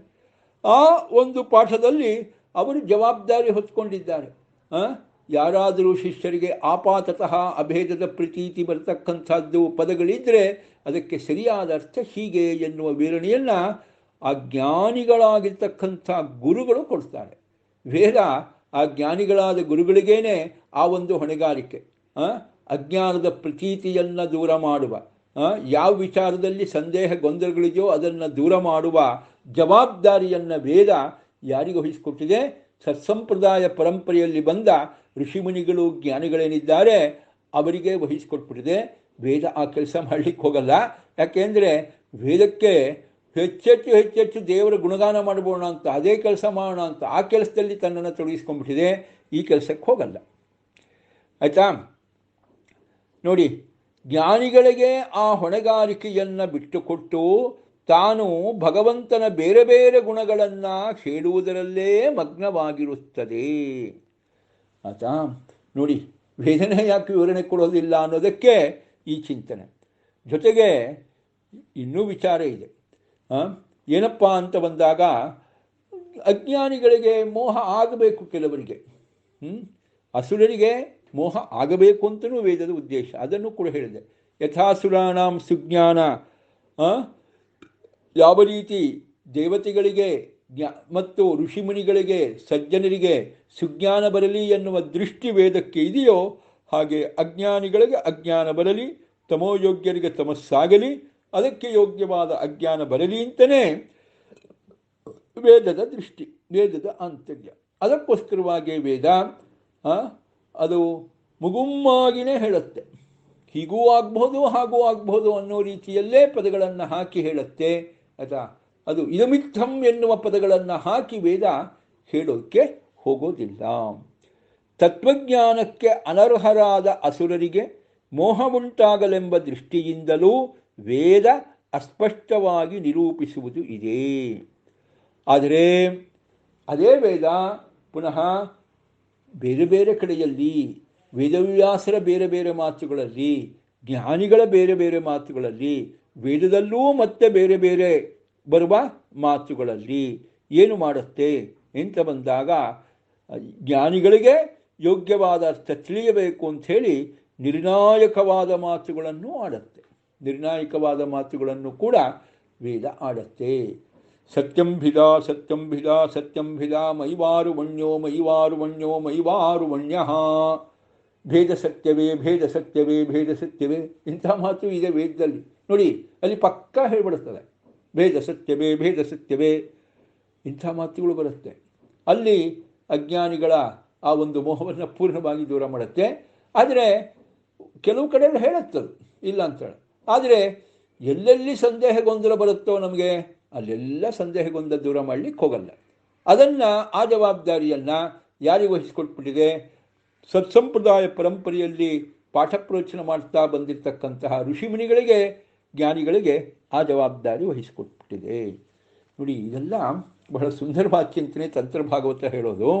ನಮಗೆ ಅನಾದಿ ಕಾಲದಿಂದ ಯಾಕೆ ಈ ರೀತಿಯಾದ ಸಂದೇಹ ಗೊಂದಲದ ಮತಗಳೆಲ್ಲ ಯಾಕೆ ಬಂದಿದೆ ಅಂತ ನೋಡಿ, ಆಚಾರ್ಯರು ಅನುವ್ಯಾಖ್ಯಾನದಲ್ಲಿ ಹೇಳ್ತಕ್ಕಂಥ ಮಾತು ಏನಪ್ಪ ಅಂದರೆ, ಜಗತ್ತಿನಲ್ಲಿ ಅಜ್ಞಾನಿಗಳು ಜಾಸ್ತಿ, ಒಳ್ಳೆಯ ಜ್ಞಾನವನ್ನು ಪಡೆದುಕೊಂಡು ಬಂದವರು ಕಡಿಮೆ. ಆಯಿತಾ? ಮತ್ತು ಒಳ್ಳೆಯ ಜ್ಞಾನವುಳ್ಳವರೂ ಕೂಡ ಒಂದು ರೀತಿ ಯಥಾರ್ಥ ಜ್ಞಾನ ಪಡೆಯಬೇಕು ಅಂತ ಬಂದವರಲ್ಲೂ ಕೂಡ ದುರಾಗ್ರಹ ಗೃಹೀತರಾದವರು ತುಂಬ ಜನ ಇದ್ದಾರೆ. ಆದ್ದರಿಂದಲೇ ವರ್ತಂತೆ ಸಮಯಾಸ್ತದ ಆಚಾರ್ಯ ಹೇಳ್ತಾರೆ. ಅದ್ವೈತ ಸಿದ್ಧಾಂತವೂ ಎಲ್ಲ ಕಾಲದಲ್ಲೂ ಇರುತ್ತೆ. ತತ್ವವಾದದ ಆಚಾರ್ಯರ ಸಿದ್ಧಾಂತವೂ ಇದೆ. ನ್ಯಾಯವೈಶೇಷಿಕರ ಸಿದ್ಧಾಂತ, ಜೈನರ ಸಿದ್ಧಾಂತ, ಬೌದ್ಧರ ಸಿದ್ಧಾಂತ, ಚಾರ್ವಾಕರ ಸಿದ್ಧಾಂತ, ಈ ಸಿದ್ಧಾಂತ ಎಲ್ಲ ಹೋಗೋದೇ ಇಲ್ಲ. ಒಂದೊಂದು ಕಾಲದಲ್ಲಿ ಅದು ಉಚ್ಛ್ರಾಯ ಸ್ಥಿತಿಗೆ ಬರುತ್ತೆ, ಮತ್ತೊಂದು ಕಾಲದಲ್ಲಿ ಕೆಳಗೆ ಹೋಗುತ್ತೆ. ಆದರೆ ಪೂರ್ತಿ ಹೋಗುತ್ತೆ ಅಂತ ಇಲ್ಲ. ಯಾಕೆ ಅಂತ ಬಂದಾಗ ಆಚಾರ್ಯರು ಅನುವ್ಯಾಖ್ಯಾನದಲ್ಲಿ ಹೇಳ್ತಕ್ಕಂಥ ಮಾತು ದುರಾಗ್ರಹ ಗೃಹೀತತ್ವ. ತುಂಬ ಜನ ಏನಿದ್ದಾರೆ, ತಾವು ಯಾವ ಒಂದು ಪರಂಪರೆಯಲ್ಲಿ ಬಂದಿದ್ದೀವೋ ಆ ಪರಂಪರೆಯ ಮತ ಸಿದ್ಧಾಂತ ಸರಿ ಅಂತ ಹೇಳಿ ದುರಾಗ್ರಹ. ಅವರು ತರ್ಕ, ಲಾಜಿಕ್ಕು, ವೇದಾಂತ ಏನು ಓದೋ ವಿಚಾರವಿಲ್ಲ. ಅದು ಏನು ಬೇಕಾದ್ರೆ ಹೇಳಿರಲಿ, ನೋ ಪ್ರಾಬ್ಲಮ್, ನಮಗೂ ಅದಕ್ಕೂ ಸಂಬಂಧ ಇಲ್ಲ. ನಮ್ಮಪ್ಪ ಅವರಪ್ಪ ಎಲ್ಲ ಏನು ದಡ್ರ, ಅವರೆಲ್ಲ ಒಪ್ಕೊಂಡು ಬಂದಿಲ್ವಾ ಈ ಸಿದ್ಧಾಂತನ? ನಾವು ಅದನ್ನು ಒಪ್ಕೋತೀವಿ, ಅಷ್ಟೇ ವಿಚಾರಪ್ಪ, ನಮಗಷ್ಟೇ. ಈ ರೀತಿಯಾದ ದುರಾಗ್ರಹ. ಹೀಗೆ ಏನಂದರೆ, ತಿಳಿದುಕೊಂಡ ಮಂದಿ ಬಹಳ ಕಡಿಮೆ, ಆಯಿತಾ? ಅಜ್ಞಾನಿಗಳು ಬಹಳ ಜಾಸ್ತಿ, ದುರಾಗ್ರಹಕ್ಕೆ ಒಳಗಾದವರಂತೂ ಬಹಳ. ಈ ಕಾರಣದಿಂದಾಗಿ ಈ ಎಲ್ಲ ಮತಗಳೂ ಅನಾದಿ ಕಾಲದಿಂದ ಹಾಗೆಯೇ ಇದೆ. ಅನಾದಿ ಕಾಲತೋ ವೃತ್ತಾ ಸಮಯಾಹಿ ಪ್ರವಾಹತಃ. ಎಲ್ಲ ಸಮಯಗಳು ಕೂಡ ಅನಾದಿ ಕಾಲದಿಂದ ಇದ್ದೇ ಇರುತ್ತೆ ಅಂತ ಆಚಾರ್ಯ ಏನು ಮಾತು ಹೇಳ್ತಾರೆ. ಅದಕ್ಕೆ ಇಲ್ಲಿ ಮೂಲವನ್ನು ತಂತ್ರಭಾಗವತದಲ್ಲಿ ನೋಡ್ತೇವೆ. ಅದಾದ ಮೇಲೆ ವೇದದ ಮೂಲಕವಾಗಿ ನಾವು ಅನೇಕ ವಿಚಾರಗಳನ್ನು, ನಮ್ಮ ಕಣ್ಣಿಗೆ ಕಾಣದಿರ್ತಕ್ಕಂಥ ವಿಚಾರಗಳನ್ನು ವೇದದ ಮೂಲಕವಾಗಿ ನಾವು ತೀರ್ಮಾನ ಮಾಡೋದು. ಆ ವೇದ ಯಾಕೆ ನಮಗೆ ಸಂದೇಹ ಗೊಂದಲ ಬರೋ ಹಾಗೆ ಹೇಳುತ್ತೆ? ಸಂದೇಹ ಗೊಂದಲಕ್ಕೆ ಒಳಗಾಗದ ರೀತಿಯಲ್ಲಿ ಇದು ಹೀಗೇನೆ ಅಂತ ಸ್ಪಷ್ಟವಾದ ತೀರ್ಮಾನವನ್ನು ಸ್ಪಷ್ಟವಾದ ಪದಗಳಲ್ಲಿ ವೇದ ಯಾಕೆ ಹೇಳಬಾರದು ಅಂತ ವಿಚಾರ ನೋಡಿ. ಇದೊಂದು ದೊಡ್ಡ ಪ್ರಶ್ನೆ. ಅದಕ್ಕೆ ಎರಡು ರೀತಿಯ ಉತ್ತರವನ್ನು ಇಲ್ಲೇ ತಂತ್ರಭಾಗದಲ್ಲಿ ಕೊಡ್ತಾರೆ. ಒಂದು ಉತ್ತರ, ಅಸುರ ಜನಕ್ಕೆ ಮೋಹ ಉಂಟು ಮಾಡಬೇಕು ಅನ್ನೋದು ಒಂದು ಉತ್ತರ. ಅಸುರ ಜನಕ್ಕೆ ಮೋಹ ಉಂಟು ಮಾಡಬೇಕು ಅಂತ ಒಂದು ಉತ್ತರ. ಇನ್ನೊಂದು, ಇಲ್ಲ, ವೇದ ಏನು ಮಾಡುತ್ತೆ, ಆ ರೀತಿಯ ನಾನಾರ್ಥಕ ಪದಗಳನ್ನು ವೇದ ಹೇಳುತ್ತೆ. ನಾನಾರ್ಥಕ ಪದಗಳನ್ನು ವೇದ ಬಳಸಿಕೊಂಡು ದೇವರ ವಿಚಾರ ಹೇಳುತ್ತೆ. ಆ ನಾನಾರ್ಥಕ ಪದಗಳನ್ನು ಬಳಸಿದಾಗ ಏಕಂ ಏವಂ ಅದ್ವಿತೀಯಂ ಅಂತ ಈ ರೀತಿ ನಾನಾರ್ಥಕ ಪದಗಳನ್ನು ಬಳಸಿಕೊಂಡಾಗ ಅದೇನಾಗತ್ತೆ ಅಂತ ಬಂದಾಗ ಮೋಹ ಬರುತ್ತೆ. ಅಜ್ಞಾನಿಗಳಿಗೆ ಸಾಮಾನ್ಯವಾಗಿ ಮೋಹ ಬರುತ್ತೆ. ಆಯ್ತಪ್ಪ, ವೇದನಾದರೂ ನಾನಾರ್ಥಕ ಪದಗಳನ್ನು ಯಾಕೆ ಬಳಸಬೇಕು ಅಂತ ಮುಂದಿನ ವಿಚಾರ. ಅದಕ್ಕೆ ಹೇಳ್ತಾರೆ, ದೇವರ ಅನಂತ ಗುಣಕರ್ಮ ಸಂಪನ್ನನಾದ ದೇವರ ಆ ಗುಣಗಳನ್ನು ಹೆಚ್ಚೆಚ್ಚು ಹೇಳಬೇಕು ಎನ್ನುವ ಧಾವಂತದಲ್ಲಿ ವೇದ ಏನು ಮಾಡುತ್ತೆ, ನಾನಾರ್ಥಕ ಪದಗಳನ್ನು ಬಳಸುತ್ತೆ. ಆಗಲೇ ಹೇಳಿದೆ ಏನಂದರೆ, ಒಂದು ಪದಕ್ಕೆ ಒಂದೇ ಅರ್ಥ ಇದ್ದರೆ ದೇವರ ಒಂದು ಗುಣವನ್ನೇ ಹೇಳದಂತಾಗತ್ತೆ. ಒಂದು ಪದಕ್ಕೆ ಏನಾದರೂ 10 ಅರ್ಥಗಳಿದ್ದರೆ 10 ಅರ್ಥ ಇರುವ ಒಂದು ಪದವನ್ನು ಬಳಸಿ ದೇವರ ಗುಣಗಾನ ಮಾಡಿದರೆ ಆಗ 10 ಅರ್ಥಗಳು ಗೊತ್ತಾಗದಾಗ ದೇವರ 10 ಗುಣಗಳ ಚಿಂತನೆ ಬರುತ್ತೆ. ಅದಕ್ಕೋಸ್ಕರವಾಗಿ ವೇದ ಏನು ಮಾಡುತ್ತೆ, ನಾನಾರ್ಥಕ ಪದಗಳನ್ನು ಹೆಚ್ಚೆಚ್ಚು ಬಳಸುತ್ತೆ. ನೋಡಿ, ಹೀಗೆ ವೇದ ಬಹಳ ಮುಖ್ಯವಾಗಿ ದೇವರ ಅನಂತ ಗುಣಕರ್ಮಗಳನ್ನು ಪ್ರತಿಪಾದನೆ ಮಾಡಬೇಕು ಅಂತ ಓಡಿಕೊಂಡು ಧಾವಂತದಲ್ಲಿ ಬರ್ತಾ ಇದೆ. ಆ ಧಾವಂತದಲ್ಲಿ ಅದಕ್ಕೆ ನಾನಾರ್ಥಕ ಪದಗಳನ್ನು ಬಳಸತ್ತೆ. ಆದರೆ ಅದಕ್ಕೆ ವಿವರಣೆ ಕೊಡ್ಲಿಕ್ಕೆ ಹೋಗಲ್ಲ. ಅದನ್ನು ಇಲ್ಲೇ ಹೇಳ್ತಾರೆ, ಇಲ್ಲಪ್ಪ ಹೇಳಿಬಿಡ್ಬೋದಾಗಿತ್ತಲ್ಲ ಅಂತ. ಎಲ್ಲ ಕಡೆಯಲ್ಲೂ ವಿವರಣೆ ಕೊಡಲ್ಲ. ಯಾಕೆಂದರೆ ಅದರ ಮೂಲ ಉದ್ದೇಶ ದೇವರ ಅನಂತ ಗುಣಕರ್ಮಗಳನ್ನು ಹೆಚ್ಚೆಚ್ಚು ತಿಳಿಸೋದು ಮೂಲ ಉದ್ದೇಶ. ಅದಕ್ಕೋಸ್ಕರವಾಗಿ ನಾನಾರ್ಥಕ ಪದಗಳನ್ನು ಬಳಸಿ ಹೆಚ್ಚೆಚ್ಚು ತಿಳಿಸ್ತಾ ಹೋಗುತ್ತೆ. ಮಧ್ಯದಲ್ಲಿ ಸಂದೇಹ ಗೊಂದಲ ಬರಬಹುದು, ಅದಕ್ಕೆ ಅದು ಕ್ಲಾರಿಫಿಕೇಶನ್ ಕೊಡಲಿಕ್ಕೆ ಹೋಗಲ್ಲ. ಅದರ ಜವಾಬ್ದಾರಿಯನ್ನು ಜ್ಞಾನಿಗಳ ಹೆಗಲಿಗೆ ವರ್ಗಾಯಿಸಿ ಅದು ಹಾಗೆ ಮುಂದಡುತ್ತೆ. ಇದೆಲ್ಲ ಬಹಳ ಸುಂದರವಾಗಿರ್ತಕ್ಕಂಥ ಚಿಂತನೆಗಳು. ನಮ್ಮ ಅನೇಕ ಗೊಂದಲ ಪ್ರಶ್ನೆಗಳಿಗೆಲ್ಲ ಸಮಾಧಾನ ಈ ತಂತ್ರಭಾಗವತದ ಮಾತಿನಲ್ಲಿ ಬರುತ್ತೆ. ನೋಡಿ, ಊಢಜವ ಅಂತ ಮೂಲದಲ್ಲಿ ಬಂದಿರತಕ್ಕಂಥ ಪದ ಬಹಳ ಸುಂದರವಾಗಿರ್ತಕ್ಕಂಥ ಪದ. ವೇಗವನ್ನು ಬಹಳ ವೇಗದಿಂದ ಮುನ್ನುಗ್ಗತತೆ ಯಾವುದು ವೇದ ಅಂತ ಏನು ಮಾತು ಇಲ್ಲಿ ಊಢಜವ ಅಂತ ಪದದಿಂದ ಹೇಳಿದ್ದಾರೆ ವ್ಯಾಸರು. ಅದಕ್ಕೆ ಇಲ್ಲಿ ಪುನಃ ಇರ್ತಕ್ಕಂಥದ್ದು ಯಾವುದು, ತಂತ್ರಭಾಗವತದ ಚಿಂತನೆಯನ್ನೇ ಅದು ಆಧರಿಸಿಕೊಂಡು ಬಂದಿರತಕ್ಕಂಥದ್ದು. ಆಮೇಲೆ ಈಶ್ವರತ್ವ ಇಲ್ಲ ಎಂಬತಕ್ಕಂಥ ಮಾತು ಗೊತ್ತೇ ಇದೆ. ಅದು ಜೀವಾತ್ಮನು ಹುಟ್ಟುವ ಮುಂಚೆ ತಾಯಿಯ ಗರ್ಭದಲ್ಲಿ ಇರುವಾಗ ಅವನಲ್ಲಿ ಈಶ್ವರತ್ವ ಅಂದರೆ ದೇವರ ಆ ಸಾಮರ್ಥ್ಯ ಇರೋದಿಲ್ಲ. ಮರಣ ಹೊಂದಿದ ಮೇಲೆ ನರಕಾದಿಗಳನ್ನು ಅನುಭವಿಸುತ್ತಿರುವಾಗಲೂ ಅವನಲ್ಲಿ ಈಶ್ವರತ್ವ, ಆ ದೇವರ ಸಾಮರ್ಥ್ಯ ಇರೋದಿಲ್ಲ. ಆದ್ದರಿಂದ ಜೀವಾತ್ಮನಲ್ಲಿ ಜನನ ಮರಣಗಳ ನಡುವೆ ಏನೊಂದು ಈಶ್ವರತ್ವವನ್ನು ಹೇಳ್ತೀರಿ, ದೇವರೇ ಜೀವ ಅಂತ ಹೇಳಿ ಈಶ್ವರಾಭೇದವನ್ನು ಹೇಳ್ತೀರಿ, ಅದು ಭ್ರಾಂತಿ ಮೂಲಕ. ಅದಕ್ಕೆ ಏನೂ ಆಧಾರವಿಲ್ಲ, ಭ್ರಮೆಯಿಂದಲೇ ಹೇಳೋದು. ಸರ್ವ ಉತ್ಕೃಷ್ಟನಾದ ದೇವರು. ಅದಕ್ಕೆ ಇಲ್ಲಿ ಬಳಸಿರ್ತಕ್ಕಂಥ ಪದ ಯಾವುದು ನೋಡಿ, ಇದರಲ್ಲಿ ಹೇಳೋ ಸಮಯದಲ್ಲಿ ಏಕರಸ ಅನ್ನೋ ಪದವನ್ನು ಬಳಸ್ತಾರೆ ವ್ಯಾಸರು. ಏಕರಸ, ರಸವೋ ರಸ, ರಸಾಂದ್ರ ಸಾರ, ಏಕರಸ. ಮುಖ್ಯವಾಗಿ ಸಾರಭೂತನಾಗಿರ್ತಕ್ಕಂಥವನು ದೇವರು, ಮುಖ್ಯವಾಗಿ ಸಾರಭೂತನಾಗಿರ್ತಕ್ಕಂಥವನು ದೇವರು. ಅಂತಹ ಸಾರತರನಾಗಿರ್ತಕ್ಕಂಥ ಭಗವಂತ ಅಸಾರನಾದ ಜೀವಿ ಆಗೋದು ಹೇಗಪ್ಪ? ಅಸಾರನಾದ ಜೀವಿ ಆಗೋದು ಬೇರೆ ಅಲ್ವಾ? ಇವನು ಬದುಕಿನ ಕಾಲದಲ್ಲಿ ತಾನೇ ದೇವರು ಅಂತ ಹೇಳ್ಕೊತಾನೆ. ನರಕದಲ್ಲಿ ದುಃಖ ಅನುಭವಿಸೋದಲ್ಲಿ ನಾನು ದೇವರಲ್ಲ ಅಂತ ಗೊತ್ತಾಗತ್ತೆ. ತಾಯಿಯ ಗರ್ಭದಲ್ಲಿ ದುಃಖ ಅನುಭವಿಸೋದಲ್ಲಿ ನಾನು ದೇವರಲ್ಲ ಅಂತ ಗೊತ್ತಾಗತ್ತೆ. ಆದರೆ ತಾಯಿಯ ಗರ್ಭದಿಂದ ಹೊರಗೆ ಬಂದು ಇಲ್ಲಿ ಎಷ್ಟು ವರ್ಷ ಬದುಕ್ತಾನೋ ಅಷ್ಟು ವರ್ಷ ಎಲ್ಲ ಏನೋ ಒಂದಿಷ್ಟು ತಾನು ಅಂದ್ಕೊಂಡ ಹಾಗೆ ಆದ ಕೂಡಲೇ ಎಲ್ಲ ತಾನೇ ಮಾಡಿದ್ದು ಅಂಥೇಳಿ ತನ್ನಲ್ಲೇ ಈಶ್ವರತ್ವವನ್ನು ಆರೋಪಿಸ್ಕೊಳ್ತಾನೆ, ತನ್ನಲ್ಲೇ ಸ್ವಾತಂತ್ರ್ಯವನ್ನು ಆರೋಪಿಸ್ಕೊಳ್ತಾನೆ, ತಾನೇ ಎಲ್ಲದರ ಒಡೆಯ ಅಂತ ತನ್ನಲ್ಲಿ ಆ ಒಡೆತನವನ್ನು ಆರೋಪಿಸ್ಕೊಳ್ತಾನೆ. ಅದೆಲ್ಲ ಭ್ರಮೆ. ಏಕರಸ ದೇವರೇನೇ, ಜೀವ ಆಗಲಿಕ್ಕೆ ಸಾಧ್ಯವೇ ಇಲ್ಲ. ಅದರ ಮುಂದುವರೆದ ಭಾಗ ನೋಡಿ, ಕೃಷ್ಣ ಗೀತೆ ಹೇಳ್ತಾನೆ, ಆಢ್ಯೋಹಮಭಿಜಾನಾಸ್ಮಿ ಅಲ್ವಾ, ಕೃಷ್ಣ ಗೀತೆಯಲ್ಲಿ ಹೇಳ್ತಕ್ಕಂಥ ಮಾತು ಆಢ್ಯೋಹಂ.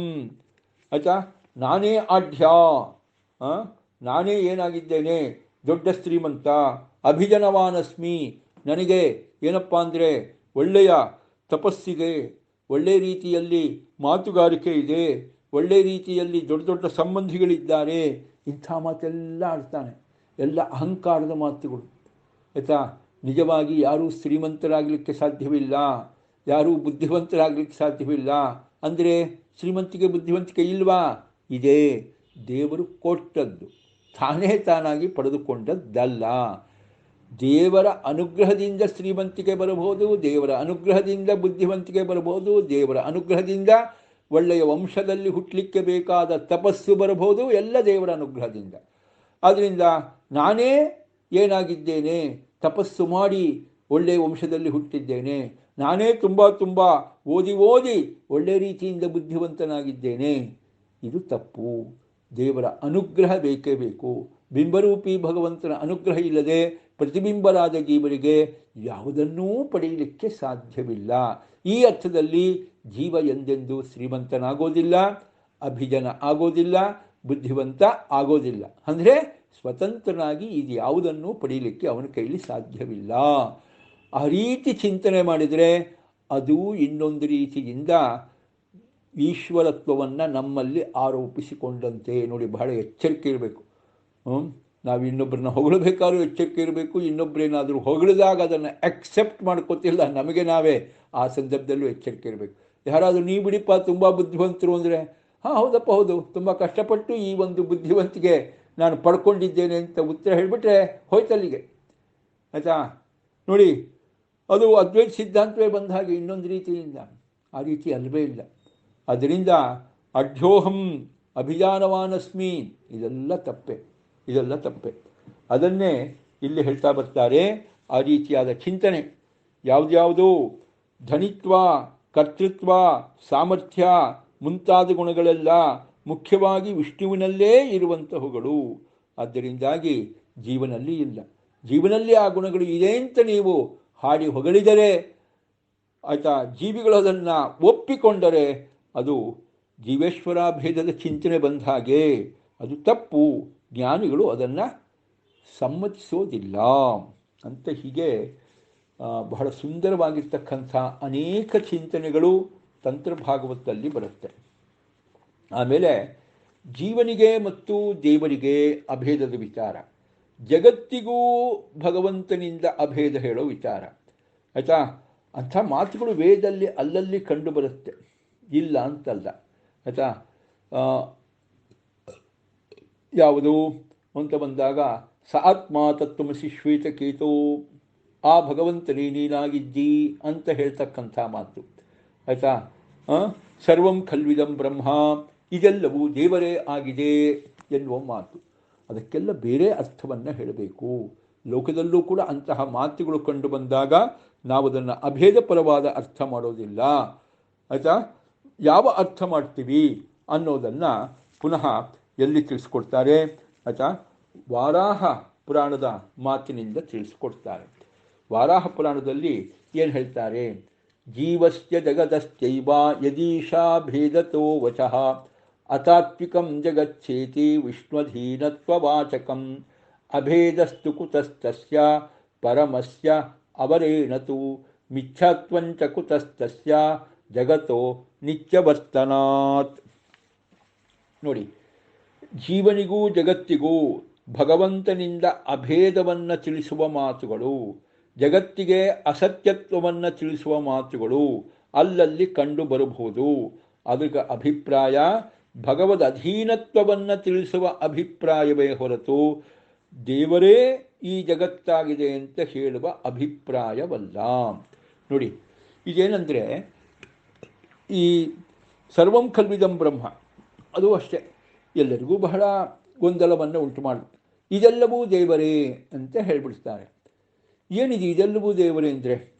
ಈಗ ಬೆಟ್ಟ, ಗುಡ್ಡ, ನದಿ, ನೀರು, ಪ್ರಪಂಚ, ಬ್ರಹ್ಮಾಂಡ, ಪಿಂಡಾಂಡ, ಆ ಜೀವಿ, ಈ ಜೀವಿ, ಕೆಟ್ಟ, ಕೊಳಕ, ಕುಂಟ, ಕುರುಡ ಎಲ್ಲ ದೇವರೇ ಹೋಲ್ಸೇಲ್. ಹೀಗೆ ಚಿಂತೆ ಮಾಡೋದಾ? ಹಾಗೆ ಚಿಂತೆ ಮಾಡಿದ್ರೆ ವಾದಿರಾಜರು ಹೇಳಿದಾಗೆ ಅಯ್ಯೋ ಪಾಪ ಅಂತ ದೇವರ ಬಗ್ಗೆ ನಾವು ಮರುಕ ಹುಟ್ಟುತ್ತೆ ನಮಗೆ. ಯಾಕೆ ಅಂದರೆ ನಾವು ಎಷ್ಟೋ ಪರವಾಗಿಲ್ಲ. ಈಗ ನೋಡಿ, ನಾವೇನಪ್ಪ ಆಗಿದ್ದೀವಿ ಅಂದರೆ ಏನೋ ಒಂದು ಸ್ವಲ್ಪ ನ್ಯೂನತೆ ನಮ್ಮಲ್ಲಿದೆ, ಇಲ್ಲ ಅಂತಲ್ಲ. ನ್ಯೂನತೆ ಇದ್ದರೂ ಆ ನ್ಯೂನತೆಗೆ ಒಂದು ಲಿಮಿಟೇಷನ್ಸ್ ಸಿಗುತ್ತೆ ನಮ್ಮಲ್ಲಿ ಎಲ್ಲೊಂದು ಕಡೆಯಿಂದ. ನಾವೀಗ ಕುಂಟ ಕುರುಡ ಏನೂ ಆಗಿಲ್ಲ, ಏನೋ ಬುದ್ಧಿ ಕಡಿಮೆ ಇದೆ ಅಂತ ತಿಳ್ಕೊಳ್ಳೋಣ, ಅಥವಾ ಶ್ರೀಮಂತಿಕೆ ಕಡಿಮೆ ಇದೆ ಅಂತ ತಿಳ್ಕೊಳ್ಳೋಣ. ಏನೋ ನಾವು ಬಡವಾಗಿದ್ದೀವಪ್ಪ ಅಂತ ಅಷ್ಟೇ ವಿಚಾರ. ಶ್ರೀಮಂತಿಕೆ ಇಲ್ಲ, ಬಡವಾಗಿದ್ದೇವೆ, ಬುದ್ಧಿ ಇಲ್ಲ, ದಡ್ಡಾಗಿದ್ದೇವೆ, ಇಷ್ಟು ಮಾತ್ರ.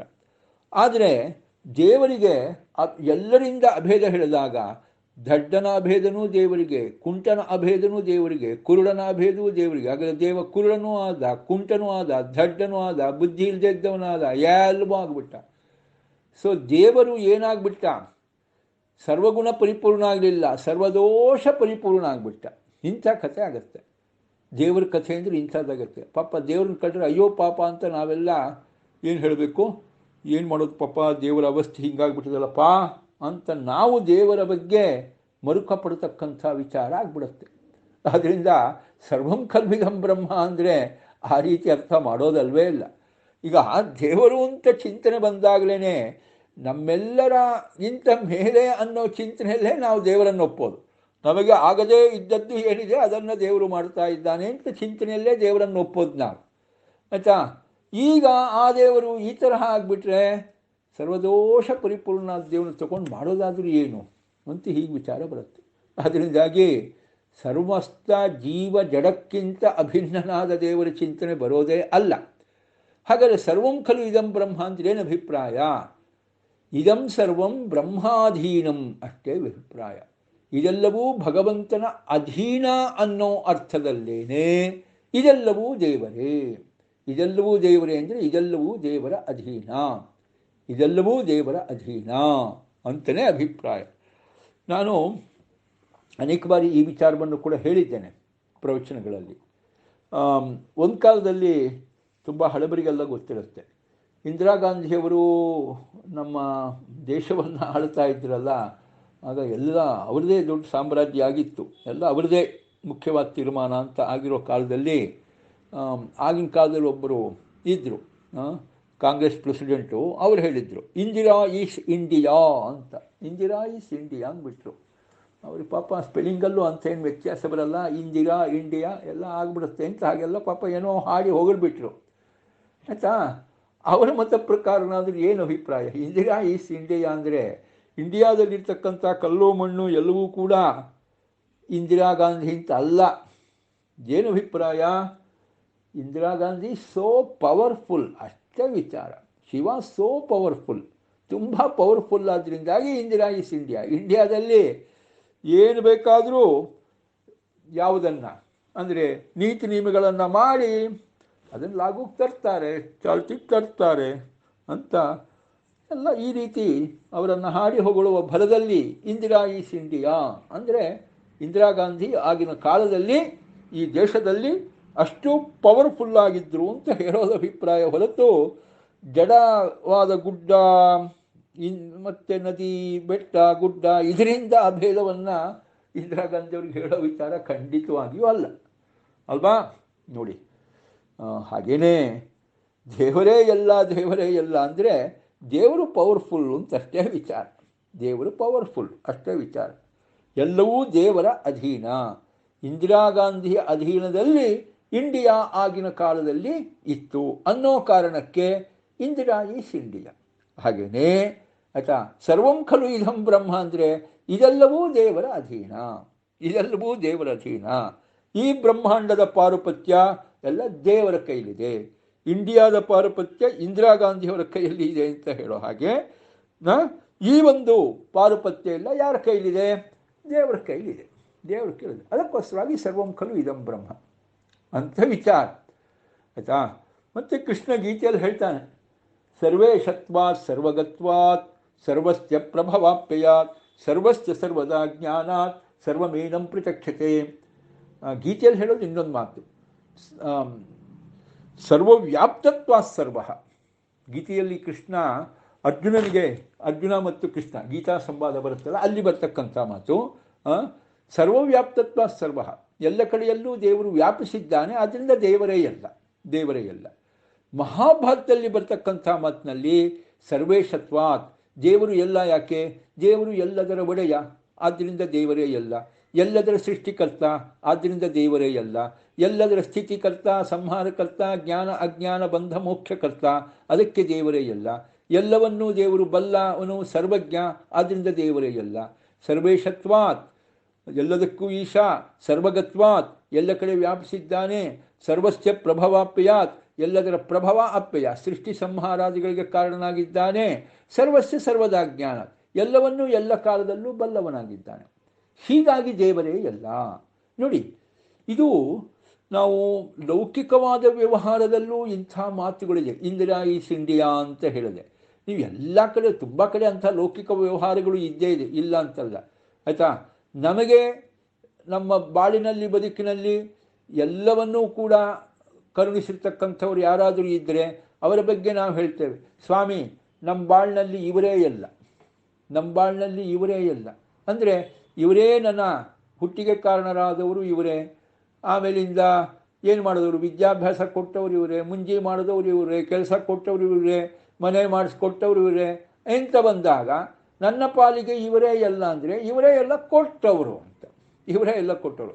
ಕೆಲಸಕ್ಕೆ ಹಾಗೋ ಆಗತ್ತೆ, ಏನೋ ಹುಟ್ಟುತ್ತಾರೆ ಪಾಪ, ಅಪ್ಪ ಅಮ್ಮ ಎಲ್ಲ ಹೊಟ್ಟೋದ್ರು, ಆಮೇಲೆ ಯಾರೂ ಇಲ್ಲ, ಯಾರೋ ಒಬ್ಬರು ಪಾಪ ಕರುಣಾಳುಗಳು ಬಂದು ದೇವರ ರೂಪದಲ್ಲಿ ಬಂದು ಎಲ್ಲ ವಿದ್ಯಾಭ್ಯಾಸ ಮಾಡಿಸ್ತಾರೆ, ಮುಂಜಿ ಮಾಡಿಸ್ತಾರೆ, ಕಾಲೇಜಿಗೆ ಕಳಿಸ್ತಾರೆ, ಓದಿಸ್ತಾರೆ, ಕೆಲಸ ಕೊಡಿಸ್ತಾರೆ, ಮದುವೆ ಮಾಡಿಸ್ತಾರೆ, ಎಲ್ಲ ಮಾಡಿಸ್ಬಿಡ್ತಾರೆ. ಆ ಟೈಮಲ್ಲಿ ಏನು ಹೇಳ್ತೀವಿ ನಾವು, ನನ್ನ ಪಾಲಿಗೆ ಇವರೇ ಎಲ್ಲ, ನನ್ನ ಪಾಲಿಗೆ ಇವರೇ ಎಲ್ಲ ಅಂದರೆ ನನ್ನ ಪಾಲಿಗೆ ಇವರೇ ಎಲ್ಲವನ್ನೂ ಕೊಟ್ಟವರು. ಅಲ್ಲಿ ಎಲ್ಲ ಅಂದರೆ ಎಲ್ಲವನ್ನೂ ಕೊಟ್ಟವರು ಅಂತ ಅರ್ಥ. ನನ್ನ ಪಾಲಿಗೆ ಇವರೇ ಎಲ್ಲ ಅಂದರೆ ನನ್ನ ಪಾಲಿಗೆ ಇವರೇ ಎಲ್ಲವನ್ನೂ ಕೊಟ್ಟವರು. ಹಾಗೆ ಜಗತ್ತಿನ ಪಾಲಿಗೆ ದೇವರೇ ಎಲ್ಲ ಅಂದರೆ ಜಗತ್ತಿಗೆ ಸೃಷ್ಟಿಯನ್ನು ಕೊಟ್ಟವರು, ಸ್ಥಿತಿಯನ್ನು ಕೊಟ್ಟವರು, ಸಂಹಾರ ಕೊಟ್ಟವರು, ಜ್ಞಾನ ಕೊಟ್ಟವರು, ಅಜ್ಞಾನ ಕೊಟ್ಟವರು, ಬಂಧ ಕೊಟ್ಟವರು, ಮೋಕ್ಷ ಕೊಟ್ಟವರು, ಎಲ್ಲ ದೇವರೇ. ಇದಕ್ಕೋಸ್ಕರವಾಗಿ ಜಗತ್ತಿನ ಪಾಲಿಗೆ ದೇವರೇ ಎಲ್ಲ. ನೋಡಿ, ಇದು ಲೌಕಿಕವಾದ ವ್ಯವಹಾರಗಳು ತುಂಬ ಇದೆ ರೀ. ನಮಗೆ ವೇದ ಏನು ಮಾಡುತ್ತೆ ಅಂದರೆ ಲೋಕದ ವ್ಯವಹಾರದ ರೀತಿಯಲ್ಲೇ ವೇದನೂ ಮಾತಾಡತ್ತೆ. ಯಾಕೆ ಅಂದರೆ ಆ ರೀತಿ ಮಾತಾಡಿದಾಗ ಬೇಗ ಅರ್ಥ ಆಗತ್ತೆ ಅಂತ, ಬೇಗ ಅರ್ಥ ಆಗಲಿ ಅಂತ ಹೇಳಿ ವೇದ ಆ ಲೌಕಿಕದ ಮಾತುಕತೆಯನ್ನೇ ಮುಂದುವರಿಸುತ್ತೆ. ಆ ಧಾಟಿಯಲ್ಲಿ ನಾವು ಸ್ವೀಕಾರ ಮಾಡಬೇಕೇ ಹೊರತು ಆಯಿತಾ, ಮತ್ತೆ ಚರಾಚರಾತ್ಮಕವಾದ ಪ್ರಪಂಚಕ್ಕೂ ದೇವರಿಗೂ ಅಭೇದವನ್ನು ಹೇಳಬಾರದು. ಅದಕ್ಕೋಸ್ಕರವಾಗಿ ತದಧೀನತ್ವ, ದೇವರ ಅಧೀನ ಅನ್ನೋ ಅರ್ಥದಲ್ಲೇ ಹೇಳಿದ್ದು. ಮತ್ತು ಕೆಲವು ಸಂದರ್ಭದಲ್ಲಿ ಏನು ಮಾಡ್ತಾರೆ ಅಂದರೆ ಜಗತ್ತು ಇಲ್ಲ ಅಂತಲೂ ಹೇಳ್ಬಿಡ್ತಾರೆ, ಜಗತ್ತು ಅಸತ್ ಅಂತಲೂ ಕೂಡ ಆಯಿತಾ, ಜಗತ್ತು ಸುಳ್ಳು ಅಂತ ಹೇಳೋದು. ಅದು ಯಾವ ಅರ್ಥದಲ್ಲಿ ಅಂದರೆ ದೇವರೊಬ್ಬನೇ ಸರ್ವತಂತ್ರ ಸ್ವತಂತ್ರ, ಉಳಿದದ್ದೆಲ್ಲವೂ ಕೂಡ ಪರತಂತ್ರ ಅನ್ನೋ ಅರ್ಥದಲ್ಲೇ, ಜಗತ್ತು ಪರತಂತ್ರ ಅನ್ನೋ ಅರ್ಥದಲ್ಲೇ ಜಗತ್ತನ್ನು ಇಲ್ಲ ಅನ್ನೋದು. ಜಗತ್ತೇ ಸುಳ್ಳು ಅಂತ ಅಲ್ಲ, ಜಗತ್ತಿದೆ ಸ್ವಾಮಿ. ಜಗತ್ತಿನಲ್ಲಿ ನಾವೆಲ್ಲ ಚಟುವಟಿಕೆಗಳನ್ನು ಮಾಡ್ತಾನೇ ಇದ್ದೀವಿ. ಯಾವ ಚಟುವಟಿಕೆ ಆಗ್ತದೆ? ಎಲ್ಲ ಚಟುವಟಿಕೆ ಜಗತ್ತಿನಲ್ಲಿ ಆಗ್ತಾ ಇದೆ. ಊಟ ಮಾಡ್ತೀವಿ, ತಿಂಡಿ ತಿಂತೀವಿ, ಮಲಗ್ತೀವಿ, ಅದು ನೋಡ್ತೀವಿ, ಇದು ನೋಡ್ತೀವಿ. ಜಗತ್ತು ಸುಳ್ಳಾದರೆ ಇದೆಲ್ಲ ಸುಳ್ಳಾಗ್ಬಿಡಬೇಕು, ನಮ್ಮ ಅನುಭವವೆಲ್ಲ ಸುಳ್ಳಾಗ್ಬಿಡಬೇಕು. ನಮ್ಮ ಅನುಭವ ಸುಳ್ಳ ಹೇಳಿ ಯಾರೂ ಕೂಡ ಅನುಭವವನ್ನು ಸುಳ್ಳು ಅಂತ ಹೇಳಲಿಕ್ಕೆ ಸಾಧ್ಯವಿಲ್ಲ, ಅಪಲಾಪ ಮಾಡಲಿಕ್ಕೆ ಸಾಧ್ಯವಿಲ್ಲ. ಅಂದ ಮೇಲಿಂದ ಜಗತ್ತು ಸುಳ್ಳಲ್ಲ. ಹಾಗಾದರೆ ಏನು ಜಗತ್ತು ಸುಳ್ಳು ಅಂತ ಹೇಳೋ ಅಭಿಪ್ರಾಯ? ಜಗತ್ತು ಪರತಂತ್ರ ಅಂತ ಹೇಳೋದನ್ನೇ ಆ ರೀತಿ ಅಸತ್, ಸುಳ್ಳು ಅಂತ ಹೇಳ್ತಾರೆ. ಆ ರೀತಿ ವ್ಯವಹಾರ ಇದೆ ನೋಡಿ. ಪರತಂತ್ರರಾದಾಗ ನಾವು ಹೇಳ್ತೇವೆ, ಇಲ್ಲ ಅಂತಲ್ಲ ಆಯಿತಾ. ಏನೂ ಆಗದೇನೆ ಹಾಸಿಗೆ ಹಿಡಿದು ಮಲಗಿದ್ರೆ ಅಂತಹ ವ್ಯಕ್ತಿಯನ್ನು ನಾವು ಇದ್ದಾನೆ ಅಂತ ಲೆಕ್ಕಕ್ಕಿಟ್ಕೊಳ್ಳಲ್ಲ. ಅವರು ಇದ್ದಾರೆ ಅಂತ ಹೇಳಬೇಕಷ್ಟೇ ರೀ, ಹಾಗೆ ಹೇಳ್ತೀವಿ ನಾವು. ಏನು ರೀ ಅವರು ಇದ್ದಾರ, ಅಯ್ಯೋ ಇದ್ದಾರೆ ಸ್ವಾಮಿ, ಇದ್ದಾರೆ ಅಂತ ಹೇಳಬೇಕಷ್ಟೆ, ಅಂದರೆ ಲೆಕ್ಕಕ್ಕೆ ಇಟ್ಕೊಳ್ಳೋದೇ ಇಲ್ಲ. ಯಾಕೆಂದರೆ ಪರತಂತ್ರ ನೋಡಿ, ಅವರು ಅವ್ರ ಕೈಲಿ ಏನೂ ಮಾಡಲಿಕ್ಕಾಗದೆ ಮನೆಯಲ್ಲಿ ಎಬ್ಬಿಸಬೇಕು, ಕೂಡಿಸ್ಬೇಕು, ಎಲ್ಲ ಇನ್ನೊಬ್ಬರು ಮಾಡಬೇಕು ಅಂಥೇಳಿ ಅಂತಹ ಪರಾಧೀನತೆ ಬಂದಾಗ ಆ ಪರಾಧೀನನಾದ ವ್ಯಕ್ತಿಯನ್ನು ನಾವು ಇಲ್ಲ ಅಂತಲೇ ಪರಿಗಣನೆ ಮಾಡಿಬಿಡ್ತೀವಿ. ನೋಡಿ ಇಲ್ಲಿ ಸ್ವಾರಸ್ಯ, ನಾವು ಪರಾಧೀನ ಅಂಥೇಳಿ ಅವನನ್ನು ಇಲ್ಲ ಅಂತ ಹೇಳೋದು, ಆದರೆ ಉಪನಿಷತ್ತು ಹೇಳುತ್ತೆ ಇಡೀ ಜಗತ್ತೇ ಇಲ್ಲ, ಯಾಕೆಂದರೆ ಪರಾಧೀನವಾದ್ದರಿಂದ ಅಂತ. ಯಾಕೆಂದರೆ ನಾವು ಇಲ್ಲಿ ನೋಡ್ತಾ ಇದ್ದೀವಿ, ಅವ್ರ ಕೈಲಿ ಏನಾಗಲ್ಲ, ನಾವೇ ಎತ್ತಿ ಕುಡಿಸಿ ಮಾಡ್ತೀವಿ, ಎಲ್ಲ ಊಟ ಮಾಡಿಸ್ತೀವಿ ಹಾಗೀಗೆ ಅಂತ. ಆದರೆ ವೇದಾಂತ ದೃಷ್ಟಿಯಲ್ಲಿ ಎಲ್ಲ ಜೀವಿಗಳಿಗೂ ಕೂಡ ಯಾರು ಬೇಕು? ದೇವರು ಬೇಕು, ಪ್ರಾಣದೇವರು ಬೇಕು, ತತ್ವದೇವತೆಗಳು ಬೇಕು, ಇವರೆಲ್ಲರ ಅಧೀನವಾಗಿ ಈ ಜೀವಿ ಇರೋದು. ಅವ್ರು ಯಾರೂ ಇಲ್ಲದಿದ್ರೆ ಈ ಜೀವಿ ಕೈಲಿ ಏನೂ ಮಾಡಲಿಕ್ಕಾಗಲ್ಲ. ಬಹಳ ಬಹಳ ಪರಾಧೀನ ನಾವು ಕೂಡ.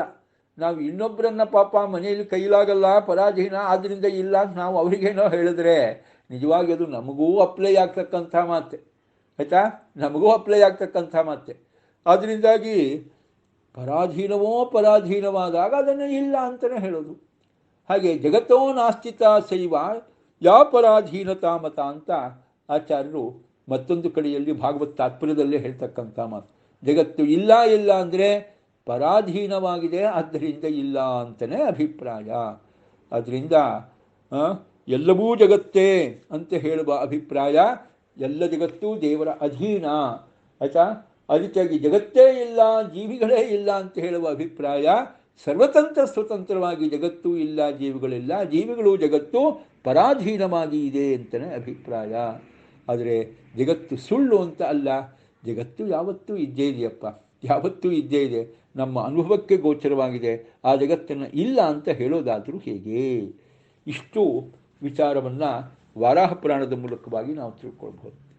ಅದಾದ ಮೇಲೆ ಗುಣಾಯೇವ ಅಭಿಜಾತ್ಯಾಖ್ಯಾ ತದ್ವಾನೇವ ಹಿ ಜಾತಿಮಾನ್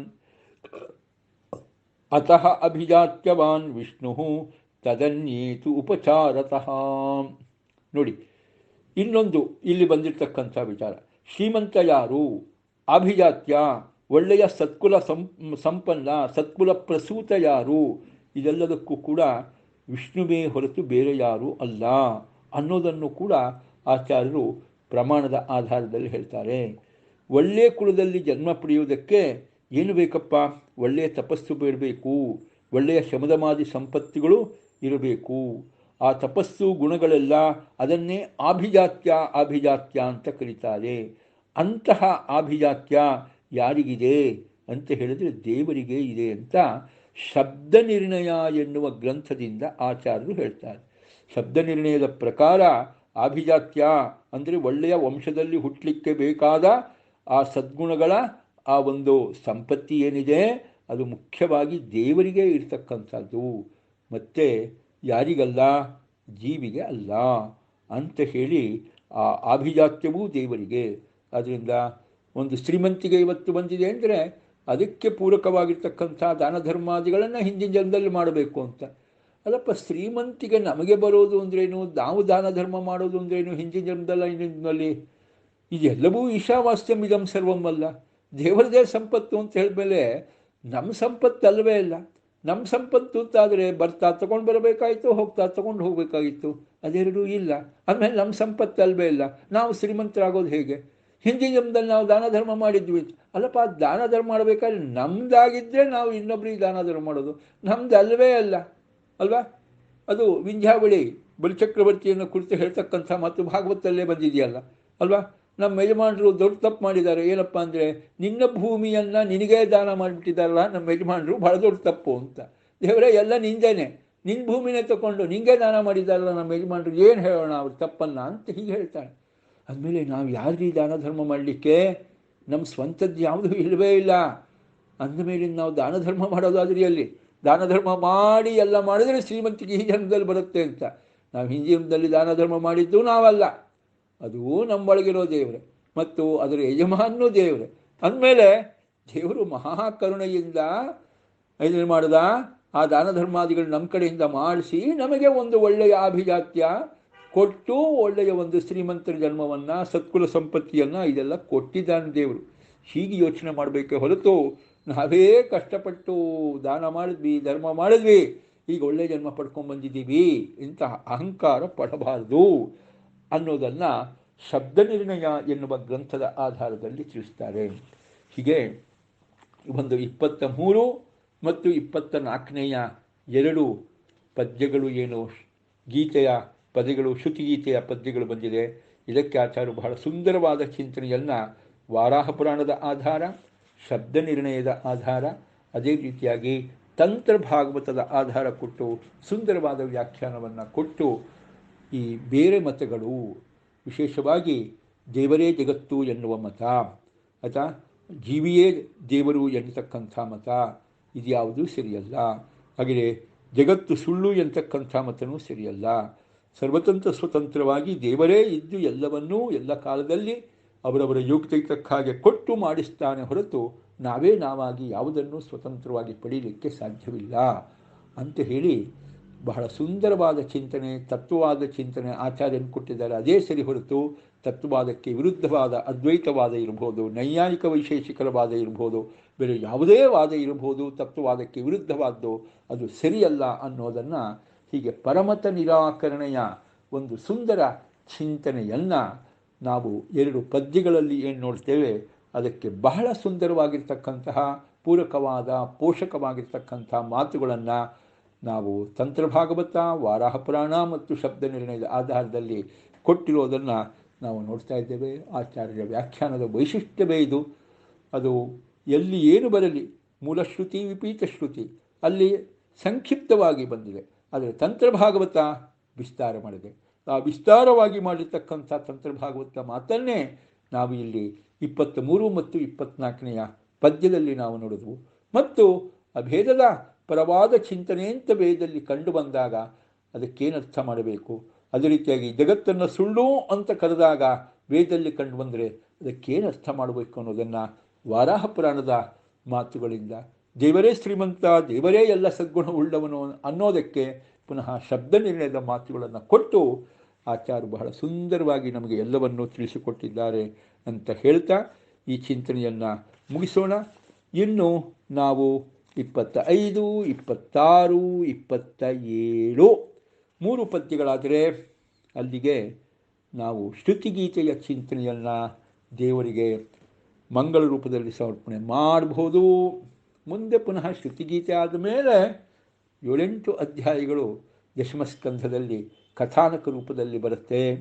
ಆಯಿತಾ, ಇಷ್ಟು ದಿವಸ ನಮಗೆ ಭಾಗವತ ಕಥೆಯಲ್ಲಿದ್ದೀವೋ ಅಥವಾ ಉಪನಿಷತ್ ಚಿಂತನೆಯಲ್ಲಿದ್ದೀವೋ ಅಂತಲೇ ಅನಿಸ್ಬಿಟ್ಟಿದೆ. 1 ತಿಂಗಳಾಯಿತು ಕಾಣುತ್ತೆ ಸುಮಾರು ಶ್ರುತಿಗೀತೆ ಪ್ರಾರಂಭ ಆಗಿ. ಹೌದು, ನಾವು ಭಾಗವತ ಅನ್ನೋ ಚಿಂತನೆ ಮೊದಲು ಹೇಳ್ತಾ ಇದ್ದರಿಂದ ಭಾಗವತೆ ಅಂತ ಗೊತ್ತಾಗಿತ್ತು. ಇಲ್ಲದಿದ್ದರೆ ದೊಡ್ಡ ಒಂದು ವೇದದ ಪ್ರಪಂಚದಲ್ಲಿ ನಾವು ಇಷ್ಟು ದಿವಸ ಇದ್ವಿ. ಇನ್ನು 3 ದಿವಸ ವೇದ ಪ್ರಪಂಚದ ವಿಸ್ತಾರ ಚಿಂತನೆ ಮುಂದುವರಿಯುತ್ತೆ. ಅದಾದಮೇಲೆ ಪುನಃ ಕಥಾನಕ ಪ್ರಾರಂಭ ಆಗುತ್ತೆ. ದಶಮಸ್ಕಂದದ ಕಡೆಯ ಕಥಾನಕ ಅದು ಮುಗಿದ ಮೇಲೆ ಪುನಃ ನಾವು ಮತ್ತೊಂದು ಜ್ಞಾನದ ಕಟ್ಟಿ ರಸಪಾಕ, ಅದು ಏಕಾದಶ ಸ್ಕಂದ, ಅದಕ್ಕೆ ನಾವು ಮುಂದೆ ಕಾಲಿಡೋಣ ಅಂತ ಹೇಳ್ತಾ, ಅನೇನ ಶ್ರೀಮದ್ಭಾಗವತ ದಶಮಸ್ಕಂಧ ಶ್ರುತಿಗೀತಾ ಚಿಂತನೇನ ವಿಶ್ವೇಶತೀರ್ಥ ಗುರುವಂತರ್ಗತ ವಿದ್ಯಾಮಾನ್ಯ ತೀರ್ಥ ಗುರುವಂತರ್ಗತ ರಾಘವೇಂದ್ರ ತೀರ್ಥ ಗುರುವಂತರ್ಗತ ಸಮಸ್ತ ತತ್ವದೇವತಾಂತರ್ಗತ ಭಾರತೀ ರಮಣ ಮುಖ್ಯ ಪ್ರಾಣಾಂತರ್ಗತ ಇಷ್ಟದೇವತಾ ಕುಲದೇವತಾತ್ಮಕ ರಾಮಕೃಷ್ಣ ವೇದವ್ಯಾಸಾತ್ಮಕ ಲಕ್ಷ್ಮೀ ಹಯಗ್ರೀವಾತ್ಮಕ ಸಮಸ್ತ ದೇಶಕಾಲ ಅವಸ್ಥಾ ನಿಯಾಮಕ ಭಿನ್ನ ಬಿಂಬರೂಪೀ ಪರಮಾತ್ಮ ಪ್ರೀಯತಾಂ ಪ್ರೀತೋ ವರದೋ ಭವತು ಶ್ರೀಕೃಷ್ಣಾರ್ಪಣಮಸ್ತು. ಅಕ್ಷಯಂ ಕರ್ಮ ಯಸ್ಮಿನ್ ಪರೇ ಸ್ವರ್ಪಿತಂ ಪ್ರಕ್ಷಯಂ ಯಾಂತಿ ದುಃಖಾನಿ ಯನ್ನಾಮತಃ ಅಕ್ಷರೋ ಯೋಜರ ಸರ್ವದೇವಾಮೃತಃ ಕುಕ್ಷಿಗಂ ಯಸ್ಯ ವಿಶ್ವಂ ಸದಾ ಅಜಾದಿಕಂ ಪ್ರೀಣಯಾಮೋ ವಾಸುದೇವಂ ದೇವತಾಮಂಡಲಾಖಂಡಮಂಡಲಂ ಪ್ರೀಣಯಾಮೋ ವಾಸುದೇವಂ ಅಚ್ಯುತಾಯ ನಮಃ ಅನಂತಾಯ ನಮಃ ಗೋವಿಂದಾಯ ನಮಃ ಅಚ್ಯುತಾಯ ನಮಃ ಅನಂತಾಯ ನಮಃ ಗೋವಿಂದಾಯ ನಮಃ ಅಚ್ಯುತಾನಂತ ಗೋವಿಂದೇಭ್ಯೋ ನಮೋ ನಮಃ ಹರಯೇ ನಮಃ.